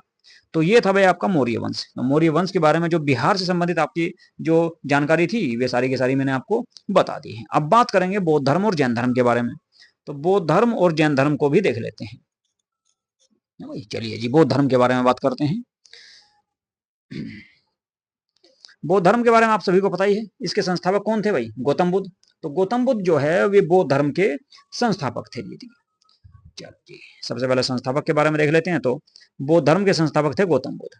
उनका जन्म जो हुआ 563 ईसा पूर्व में हुआ और 483 ईसा पूर्व में इनका देहांत हो गया था। कहां पे हुआ भाई जन्म? लुम्बिनी में हुआ। लुम्बिनी कहां पे पड़ता है भाई? नेपाल में एक जिला है आपका कपिलवस्तु। कपिलवस्तु, तो कपिलवस्तु में ही एक स्थान पड़ेगा आपका लुम्बिनी, तो वहां पे इनका जन्म हुआ था जी नेपाल में। उन्हें शाक्य मुनि एवं लाइट ऑफ एशिया या एशिया का पुंज या ज्योतिपुंज के नाम से भी जाना जाता है। किनको? ये जाना जाता है जी आपको गौतम बुद्ध को भाई, क्योंकि इनका वंश था कौन? ये शाक्य वंश से थे। इनके बचपन के नाम की बात करें तो सिद्धार्थ था और इनके पिता का नाम था शुद्धोधन। माता की बात करें तो महामाया, इनकी माता का नाम था महामाया देवी। मौसी की बात करें या सौतेली माता की तो प्रजापति गौतमी इनकी सौतेली माता थी। पत्नी की बात करें 16 वर्ष की आयु में ही इनका विवाह हो गया था भाई। इनकी पत्नी का नाम था यशोधरा। पुत्र की बात करें तो पुत्र था राहुल। और बुद्ध ने अपने जीवन में 4 दृश्य देखे। अपने दरबार में घूमने के लिए एक बार ये निकला तो इसने 4 दृश्य देखे।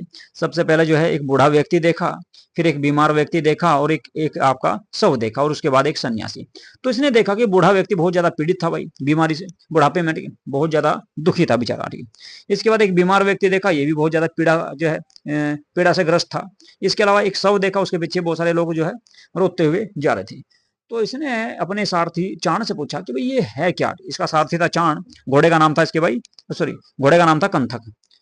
घोड़े का नाम क्या था? कंथक। और घोड़ा चलाने वाला जो सारथी था इसका, उसका नाम था भाई चन्ना। चन्ना या उसी को चाण भी कहा जाता है।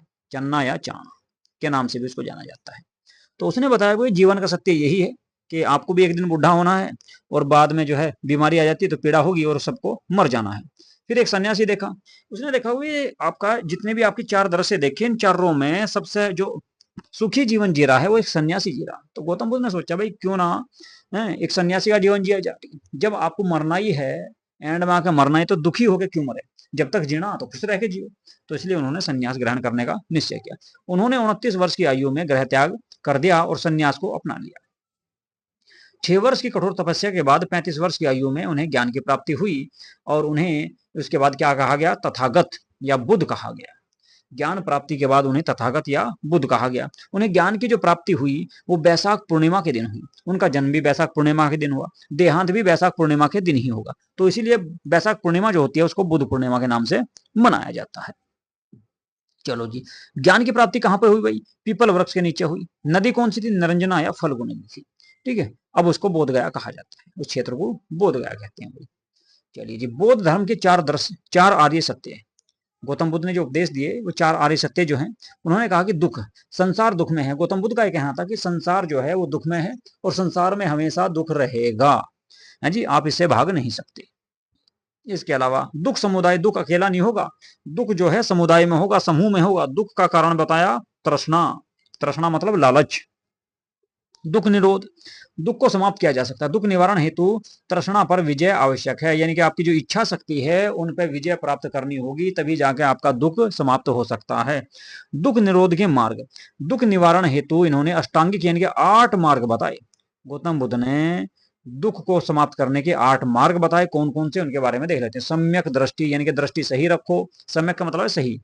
सम्यक संकल्प, सम्यक वाक वाणी सही रखो। सम्यक कर्म कार्य सही करो। सम्यक आजीव जीवन सही जियो। सम्यक व्यायाम एक्सरसाइज वगैरह सही करो। और सम्यक स्मृति याददाश्त आपकी सही होनी चाहिए। और सम्यक समाधि, एंड में आके सम्यक रूप से समाधि लो, ईश्वर का नाम लो। ये 8 मार्ग बताए गौतम बुद्ध के द्वारा कि भाई इनके माध्यम से आप जो है मुक्ति प्राप्त कर सकते हो या दुख को दूर कर सकते हो। गौतम बुद्ध के द्वारा ये बताया। बौद्ध धर्म के त्रिरत्न की बात करें तो बौद्ध धर्म में त्रिरत्न बताए गए भाई, 3 रत्न बताए गए हैं।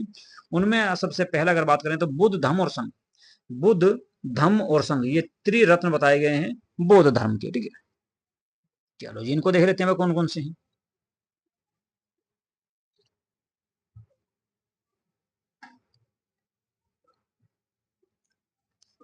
बौद्ध धर्म के त्रिरत्न जो बताए गए हैं, बुद्ध धम्म और संघ बताए गए हैं। त्रिरत्न जो है बौद्ध धर्म कौन कौन से है, बुद्ध है, धम्म है और संघ है। याद रखना, एग्जाम में कई बार आ चुके हैं। बुद्ध ने किस मार्ग का प्रतिपादन किया, मध्यम मार्ग का। गौतम बुद्ध ने बताया भाई ना तो ज्यादा कठोर होने की जरूरत है और ना ही ज्यादा सरल होने की जरूरत है, तो आपको जो है मध्यम मार्ग अपनाना है।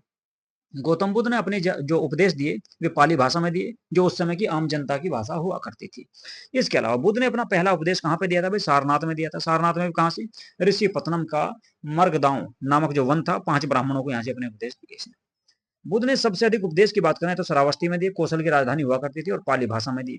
बुद्ध के देहांत की अगर बात करें, मृत्यु की बात करें तो 483 ईसा पूर्व में गौतम बुद्ध का देहांत हो गया। कहाँ पे, कुशीनगर में मल्ल नामक क्षेत्र था। 80 वर्ष की आयु में इनका देहांत हुआ। ऐसा कहा जाता है कि इनके एक भक्त ने इन्हें जो है भोजन परोसा और भोजन में सुअर का मांस दिया, जिस कारण ये उसे पचा नहीं पाए और इनका देहांत हो गया। गौतम बुद्ध के प्रथम गुरु की अगर बात करें तो अलार कलाम थे, जो वैशाली में थे। दूसरे गुरु की बात करें तो रुद्रक रामपुत्र थे, जो राजगृह के थे। बौद्ध धर्म में 10 शील या 10 आचरण बताए गए हैं। कौन कौन से, उनके बारे में एक बार थोड़ा सा नजर मार लेते हैं, हो सके कभी एग्जाम में आपको देखने को मिल जाए भाई। सबसे पहला बताया गया है, सबसे पहला आचरण सत्य, यानी कि सत्य बोलना चाहिए। अहिंसा, हिंसा नहीं करनी चाहिए। अस्त्य मतलब चोरी नहीं करनी चाहिए। अपरिग्रह, धन का संचय नहीं करना चाहिए। ब्रह्मचर्य, ब्रह्मचर्य जीवन जियो। है नृत्य गायन का त्याग, यानी कि नाच गाने से दूर रहो। है असमय भोजन का त्याग, असमय भोजन नहीं करना। इसके अलावा कोमल संज्ञा का त्याग, यानी कि ऐसा नहीं जो है बहुत बढ़िया बिस्तर पे बहुत बढ़िया बेड पे जाकर सोओगे, ठीक, ऐसा कुछ नहीं। श्रृंगार प्रसाधनों का त्याग, यानी कि आपके जो श्रृंगार प्रसाधन है, सेंट लगाना, परफ्यूम लगाना, काजल लगाना, ठीक है, पाउडर लगाना, इसका त्याग करना है। मद सेवन नहीं करना, मद सेवन मतलब नशीले पदार्थों का सेवन नहीं करना है। तो ये 10 आपके आचरण या शील बताए गए हैं किसके द्वारा, बौद्ध धर्म में। बुद्ध के जीवन के घटनाचर्म और उनके प्रतीक चिन्हों से भी कई बार एग्जाम में आ चुके हैं भाई। इनके जन्म जो संबंध है वो कमल से संबंधित है। यौवन की बात करें तो सांड से संबंधित है।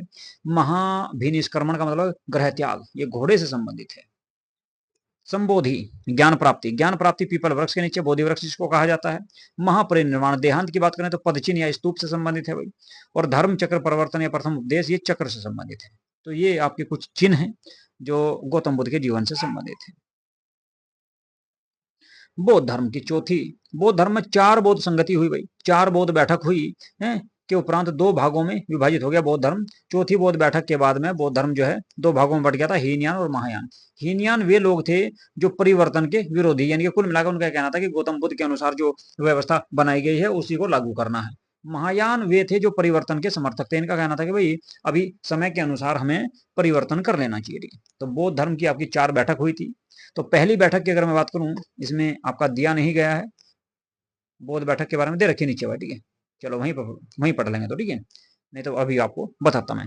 8वीं सदी में बौद्ध धर्म के आडंबर वाले शाखा वज्रयान का भी विकास हुआ था। ये भी आपका महायान से ही निकला था भाई, 8वीं शताब्दी में।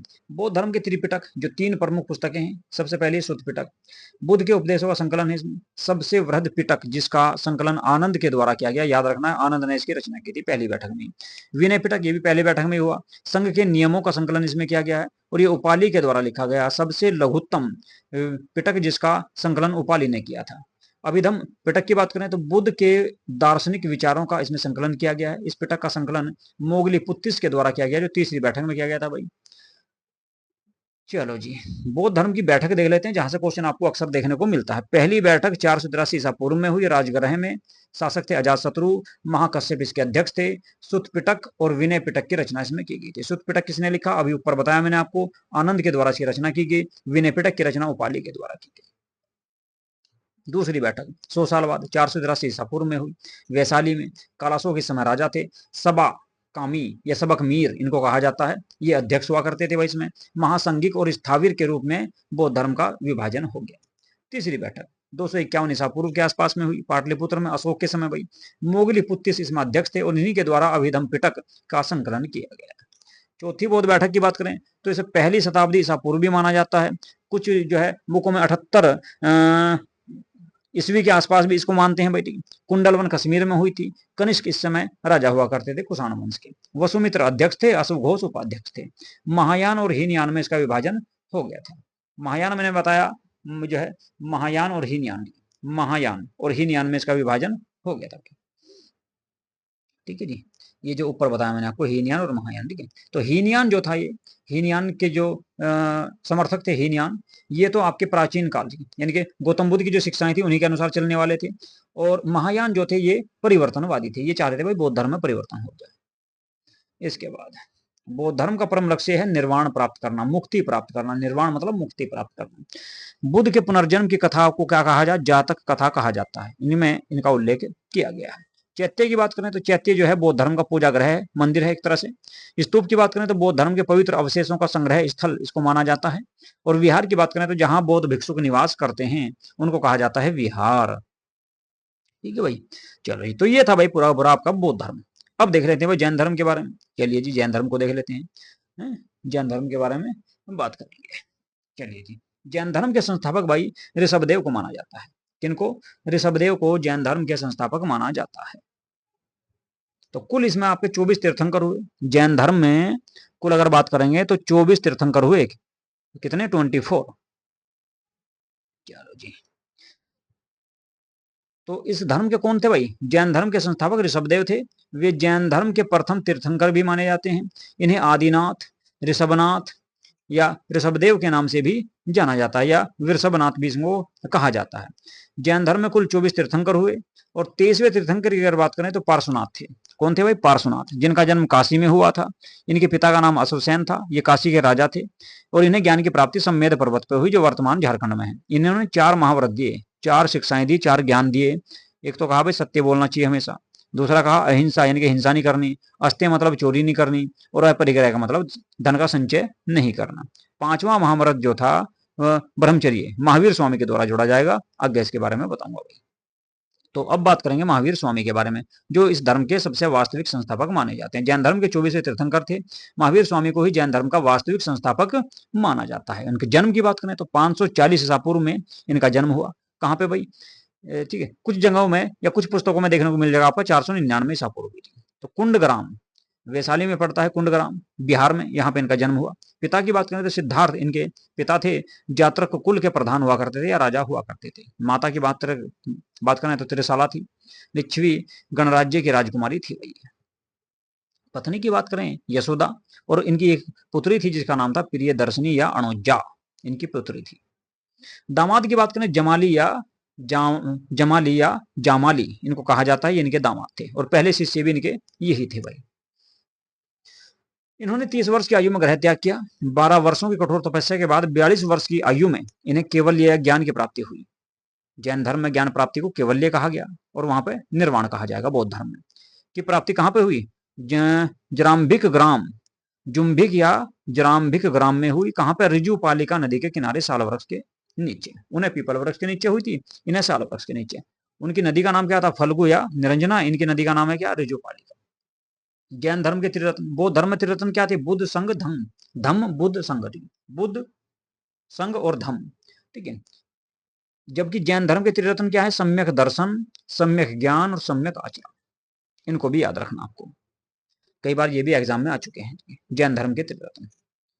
जैन धर्म के 5 महाव्रत। पहला है आपका सत्य, पहले बताया कि झूठ नहीं बोलना, अहिंसा, हिंसा नहीं करनी, अस्त्य, चोरी नहीं करनी, अपरिग्रह, धन का संचय नहीं करना, धन को इकट्ठा करके नहीं रखना।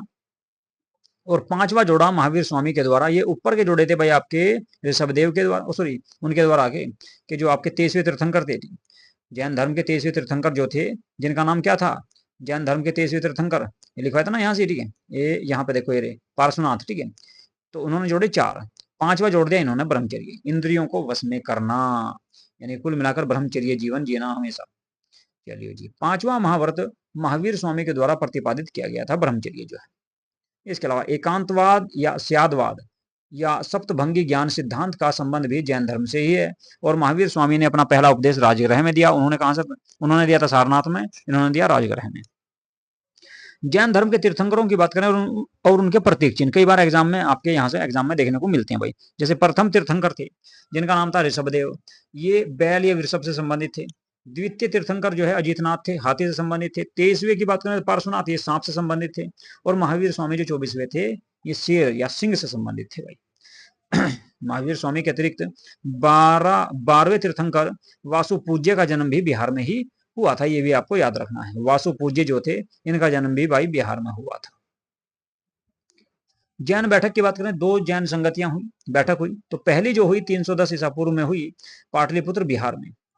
इसके अलावा इसी आपकी चंद्रगुप्त मौर्य के समय हुई थी। स्थूलभद्र अध्यक्ष थे। दिगंबर और श्वेतांबर में जैन धर्म का विभाजन हो गया और जैन धर्म के 12 अंगों का संकलन किया गया था। दिगंबर वे थे जो महावीर स्वामी की तरह नग्न अवस्था में रहते थे। श्वेतांबर वे थे जो सफेद वस्त्र धारण करते थे, यानी कि ये आपके परिवर्तनवादी थे और ये प्राचीन काल की परंपराओं पर चलने वाले थे। दूसरी बैठक 512 ईस्वी में मानी जाती है, वल्लभी गुजरात में हुई। शासक की जानकारी नहीं प्राप्त होती। देवर्धि क्षमा शर्वण इसके अध्यक्ष रहे और जैन धर्म ग्रंथों का अंतिम संकलन इसमें किया गया था। महावीर स्वामी का देहांत की बात करें तो 468 ईसा पूर्व में 72 वर्ष की आयु में पावापुरी जो पड़ता है आपका, यहाँ पर इनकी देहांत हो गया।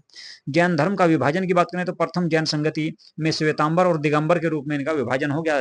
दिगंबर इनको कहा गया। भद्रबाहु के जो अनुयायी थे उनको दिगंबर कहा गया। इनमें परिवर्तन को स्वीकार नहीं करते थे और ये पूर्ण नग्नता और कठोरता को अपनाया इन लोगों ने। कुल मिलाकर जो है नग्न अवस्था में रहा करते थे।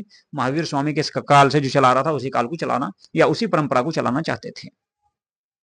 श्वेतांबर जो थे ये स्थूल भद्र के अनुयायी थे और ये सफेद वस्त्र धारण करने की परंपरा शुरू की इन लोगों ने। दिगंबर की तुलना में ये कम कठोर थे और इनमें परिवर्तन को स्वीकार किया, यानी कुल मिलाकर महावीर स्वामी को एक देवता के रूप में इन लोगों ने प्रसिद्ध किया। और जबकि दिगंबर जो थे वे उनको एक महापुरुष मानते थे। ठीक है भाई, तो ये था आपका जैन धर्म। तो जैन धर्म भी हो गया, बौद्ध धर्म भी हो गया। अब बात कर लेते हैं कुछ राजवंशों की। जैसे मौर्य वंश के बाद एक वंश आया जिसे कहा गया शुंग वंश। क्या कहा गया भाई? शुंग वंश। तो शुंग वंश के बारे में बात करेंगे, ठीक है। चलिए जी, शुंग वंश को देख लेते हैं। मौर्य वंश के अंतिम शासक बृहद्रथ की हत्या करके पुष्यभूति शुंग ने 185 ईस्वी में या 185 ईसा पूर्व में शुंग वंश की स्थापना की गई थी।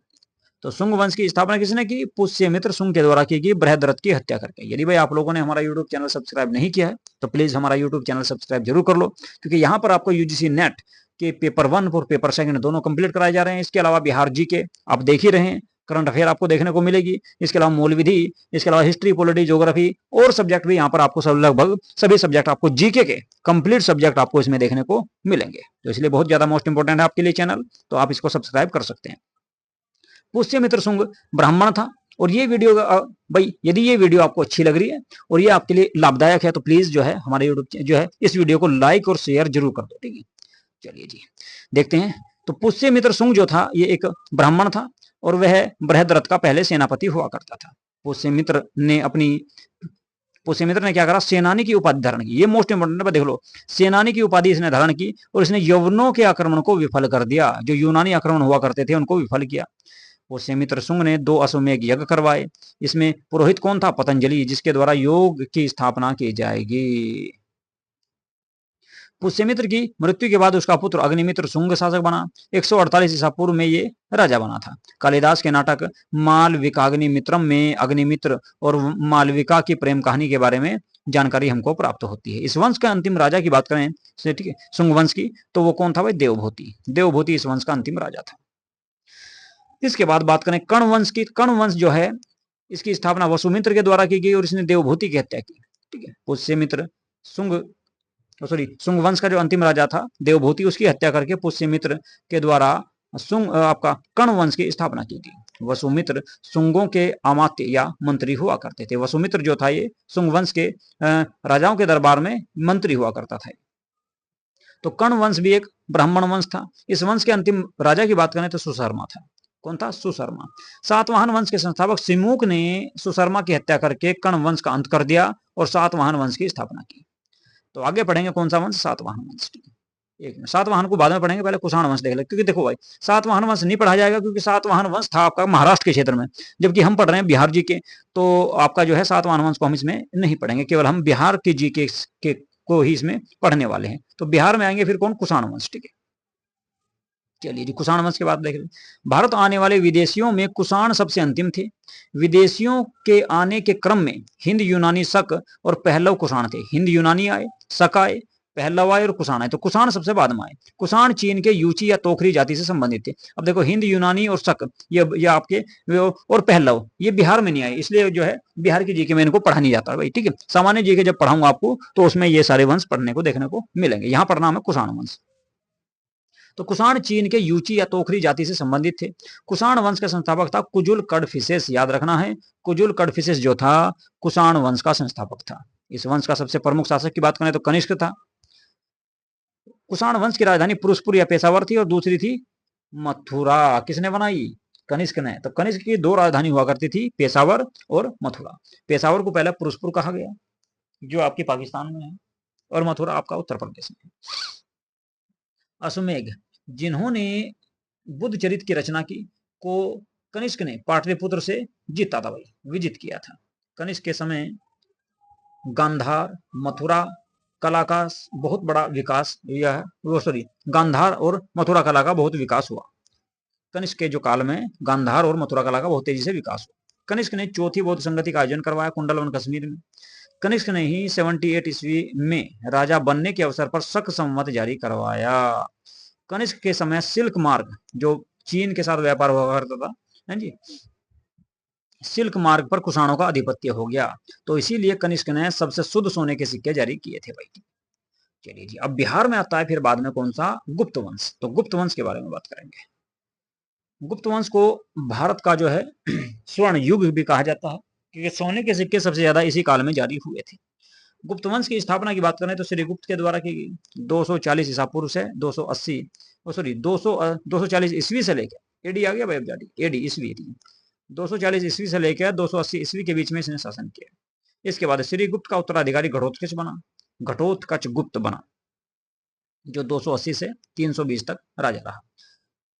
वह प्रथम गुप्त शासक था जिसने महाराजा की उपाधि धारण की। किसने? घटोत्कच ने। इसके बाद चंद्रगुप्त प्रथम इस वंश का पहला प्रमुख शासक था। वास्तविक संस्थापक भी इसी को माना गया। 320 ईस्वी से लेकर 335 ईस्वी तक ये राजा रहा। कुल मिलाकर 15 साल तक इसने शासन किया। गुप्त वंश का वास्तविक संस्थापक चंद्रगुप्त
चलिए जी, 1 मिनट भाई, आवाज चली गई थी, आवाज चली गई थी, 1 मिनट, ध्यान पड़ गया इसमें।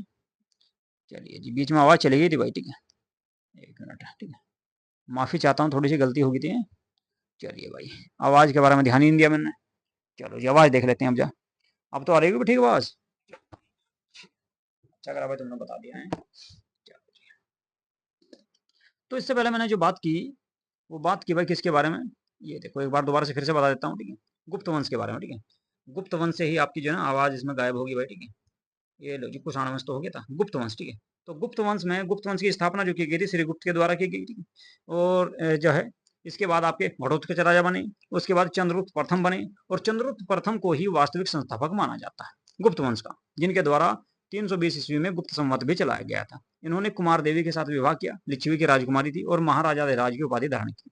समुद्रगुप्त की बात करें तो वी स्मिथ के द्वारा इसे भारत का नेपोलियन कहा गया, और समुद्रगुप्त ने पर कर्मांक या अति अप्रतिरथ की उपाधि धारण की। हरिसेन इसके दरबार में रहा करता था। प्रशस्ति, प्रयाग प्रशस्ति में इसी ने जो है लिखा इसकी प्रशंसा में। इसमें जो है उत्तरापथ के 9 और दक्षिण भारत के 12 राजाओं को पराजित किया था। समुद्रगुप्त को कविराज भी कहा गया, क्योंकि इसे वीणा वादन करते हुए इसके सिक्कों पर दर्शाया गया है। दरबारी कवि कौन थे? हरिसेन थे। वैष्णव धर्म को मानता था, इसने अश्वमेघ यज्ञ करवाया, ऐसी भी जानकारी प्राप्त होती है। इसके बाद शासक बना रामगुप्त, और रामगुप्त एक अयोग्य शासक था, जिसकी हत्या उसी के छोटे भाई चंद्रगुप्त सेकंड ने कर दी। तो चंद्रगुप्त सेकंड के बारे में पढ़ रहे थे भाई। तो 375 बीसी से ईस्वी से लेकर 415 ईस्वी तक ये राजा रहा। इसने शकों को पराजित करके विक्रमादित्य की उपाधि धारण की, और इसी ने देवगुप्त, देवराज और देवश्री की उपाधि धारण की। इसके अलावा इसने ध्रुव देवी और कुबेर नाग के साथ विवाह किया। कुबेर नाग से उत्पन्न एक पुत्री थी, जिसका नाम था प्रभावती गुप्त, का विवाह वाकटक नरेश रुद्रसेन सेकंड के साथ में हुआ था। रुद्रसेन की मृत्यु के बाद प्रभावती ने अपने अल्पवयस्क पुत्रों के संरक्षिका के रूप में शासन किया। उसी दौरान प्रभावती ने चंद्रगुप्त सेकंड की सहायता से गुजरात और काठियावाड़ पर विजय प्राप्त की थी। किसने? प्रभावती गुप्त ने। चलिए, तो कुल मिलाकर देखा जाए, प्राचीन काल में ये पहली महिला मानी जाती है जिसने शासन किया। प्रभावती गुप्त ने इतने जो है बड़े क्षेत्र पे, और उस क्षेत्र को जीता भी, और अनेक क्षेत्रों को जीता भी, गुजरात के क्षेत्र को इसने, काठियावाड़ और गुजरात को। चीनी यात्री फाहियान जो है चंद्रगुप्त सेकंड के समय ही भारत में आया था। फाहियान ने भारत में 14 वर्षों तक, यानी कि 399 ईस्वी से 414 ईस्वी तक ये भारत में रहा। भारत की इसने यात्रा की और भारत के बारे में लिखा। चंद्रगुप्त सेकंड को मेहरौली लोह स्तंभ में चंद्र नाम से संबोधित किया गया है, जो दिल्ली में स्थित है। दिल्ली की कुव्वतुल इस्लाम मस्जिद जो है कुतुब मीनार के पास, उसी में इसके बारे में लिखा गया है, मेहरौली लोह स्तंभ में। मेहरौली लोह स्तंभ चंद्रगुप्त सेकंड का माना जाता है। चंद्रगुप्त सेकंड के 9 रत्न थे। नवरत्न यानी कि 9 विद्वान इसके दरबार में रहा करते थे। कहां पे? उज्जैन में। कौन कौन से थे भाई? कालिदास, धनवंतरी, अमर सिंह, वराहमिहिर, शंकु, बेताल, बेताल भट्ट पूरा नाम था इसका, और घटपर्णक, घटकर्पण, और इसके अलावा छपणक और भैरुचि, ये आपके 9 विद्वान इसके दरबार में रहा करते थे। चंद्रगुप्त विक्रमादित्य के बाद अगर शासक बना, वो कौन था भाई? चंद्रगुप्त विक्रमादित्य के बाद जो शासक बना, वो था जी आपका कौन? कुमारगुप्त प्रथम, इनका पुत्र कुमारगुप्त प्रथम, जो रहा 415 से लेके 455 ईस्वी तक रहा। चंद्रगुप्त सेकंड और ध्रुव देवी का पुत्र था कुमारगुप्त प्रथम। ये 415 ईस्वी में शासक बना। नालंदा विश्वविद्यालय की इसने स्थापना करवाई, ठीक है जी। और गुप्त काल में नालंदा विश्वविद्यालय शिक्षा का प्रमुख केंद्र बन गया। बाद में यह बौद्ध धर्म के शिक्षा का प्रमुख केंद्र बना। इसके अलावा इसके बाद राजा बनेंगे स्कंदगुप्त, 455 से लेकर 467 ईस्वी में। मध्य एशिया के बर्बर जाति हुरणों के आक्रमण स्कंदगुप्त के समय हुए। स्कंदगुप्त ने हुरणों को पराजित कर भारत से बाहर खदेड़ दिया। इसका वर्णन जूनागढ़ अभिलेख से प्राप्त होता है भाई। अभिलेखों में हुरणों को मलेच कहा गया। क्या कहा गया? मलेच कहा गया। हुरणों को, जो हुर्ण थे उनको मलेच कहा गया। स्कंदगुप्त ने चंद्रगुप्त मौर्य द्वारा निर्मित सुदर्शन झील का पुनरुद्धार करवाया, यानी कि सुदर्शन झील जो थी इसकी मरम्मत करवाई, जो चंद्रगुप्त मौर्य के द्वारा बनवाई गई थी।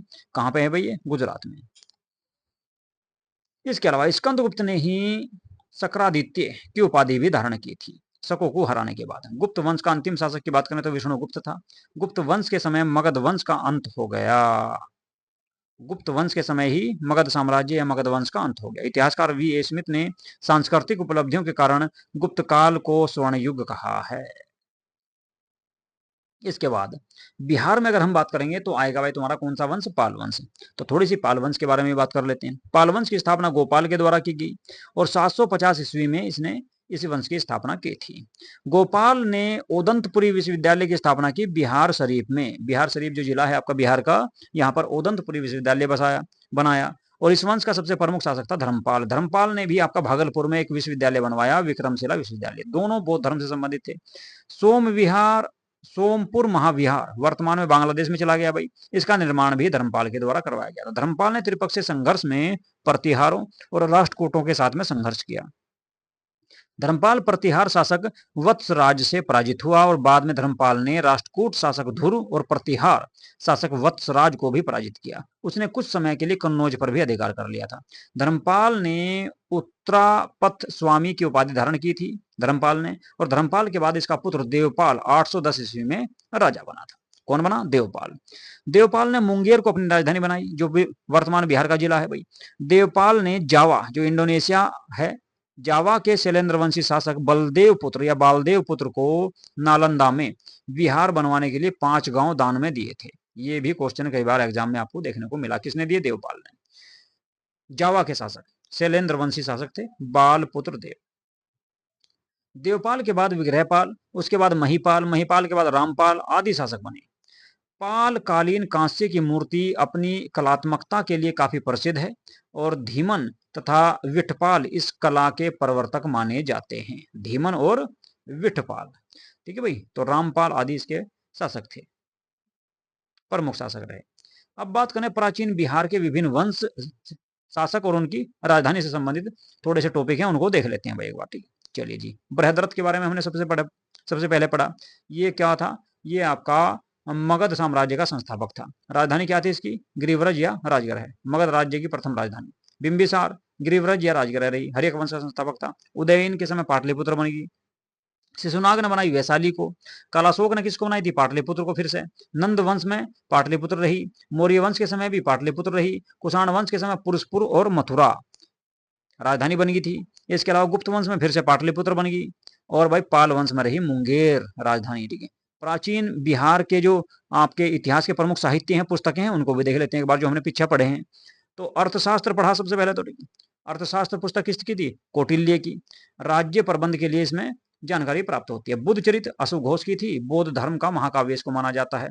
प्रज्ञा पारमिता नागार्जुन की पुस्तक थी। शून्यवाद का सिद्धांत इसमें दिया गया है। सीयू की वैनसांग की पुस्तक थी। भारत का यात्रा विवरण इसमें दिया गया है। इंडिका मैगस्नीज की थी। मौर्य साम्राज्य का उल्लेख इसमें किया गया है। मिलिंद पन्हों के बारे में आपने सुना होगा, नागसेन की ये पुस्तक है, ठीक है। इसमें क्या है कि एक राजा है मिनांडर और नागसेन, दोनों के बीच में क्वेश्चन आंसर का उल्लेख किया गया है। बैक्टीरिया शासक है। इसके अलावा ललित विस्तार, ललित विस्तार में बुद्ध की लीलाओं का जो है वर्णन किया गया। महावंश की बात करें तो श्रीलंका के राजा का उल्लेख इसमें किया गया है महावंश में। बौद्ध धर्म की पुस्तक है। जातक जो कथाएं हैं बुद्ध के पुनर्जन्म की कहानियों से संबंधित हैं। चलो जी, तो ये था भाई आपका क्या? प्राचीन काल, ठीक है। तो प्राचीन काल हम लोगों ने कंप्लीट कर लिया है।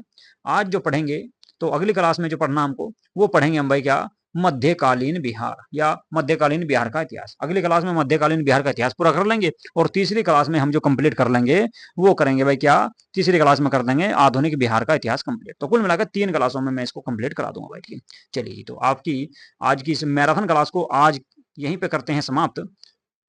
तो आज की क्लास आप लोगों को कैसी लगी इसके बारे में जरूर बताएं और भाई वीडियो को लाइक तथा शेयर जरूर कर दिया करो और चैनल को भी सब्सक्राइब कर लेना जरूर, ठीक है। चलिए।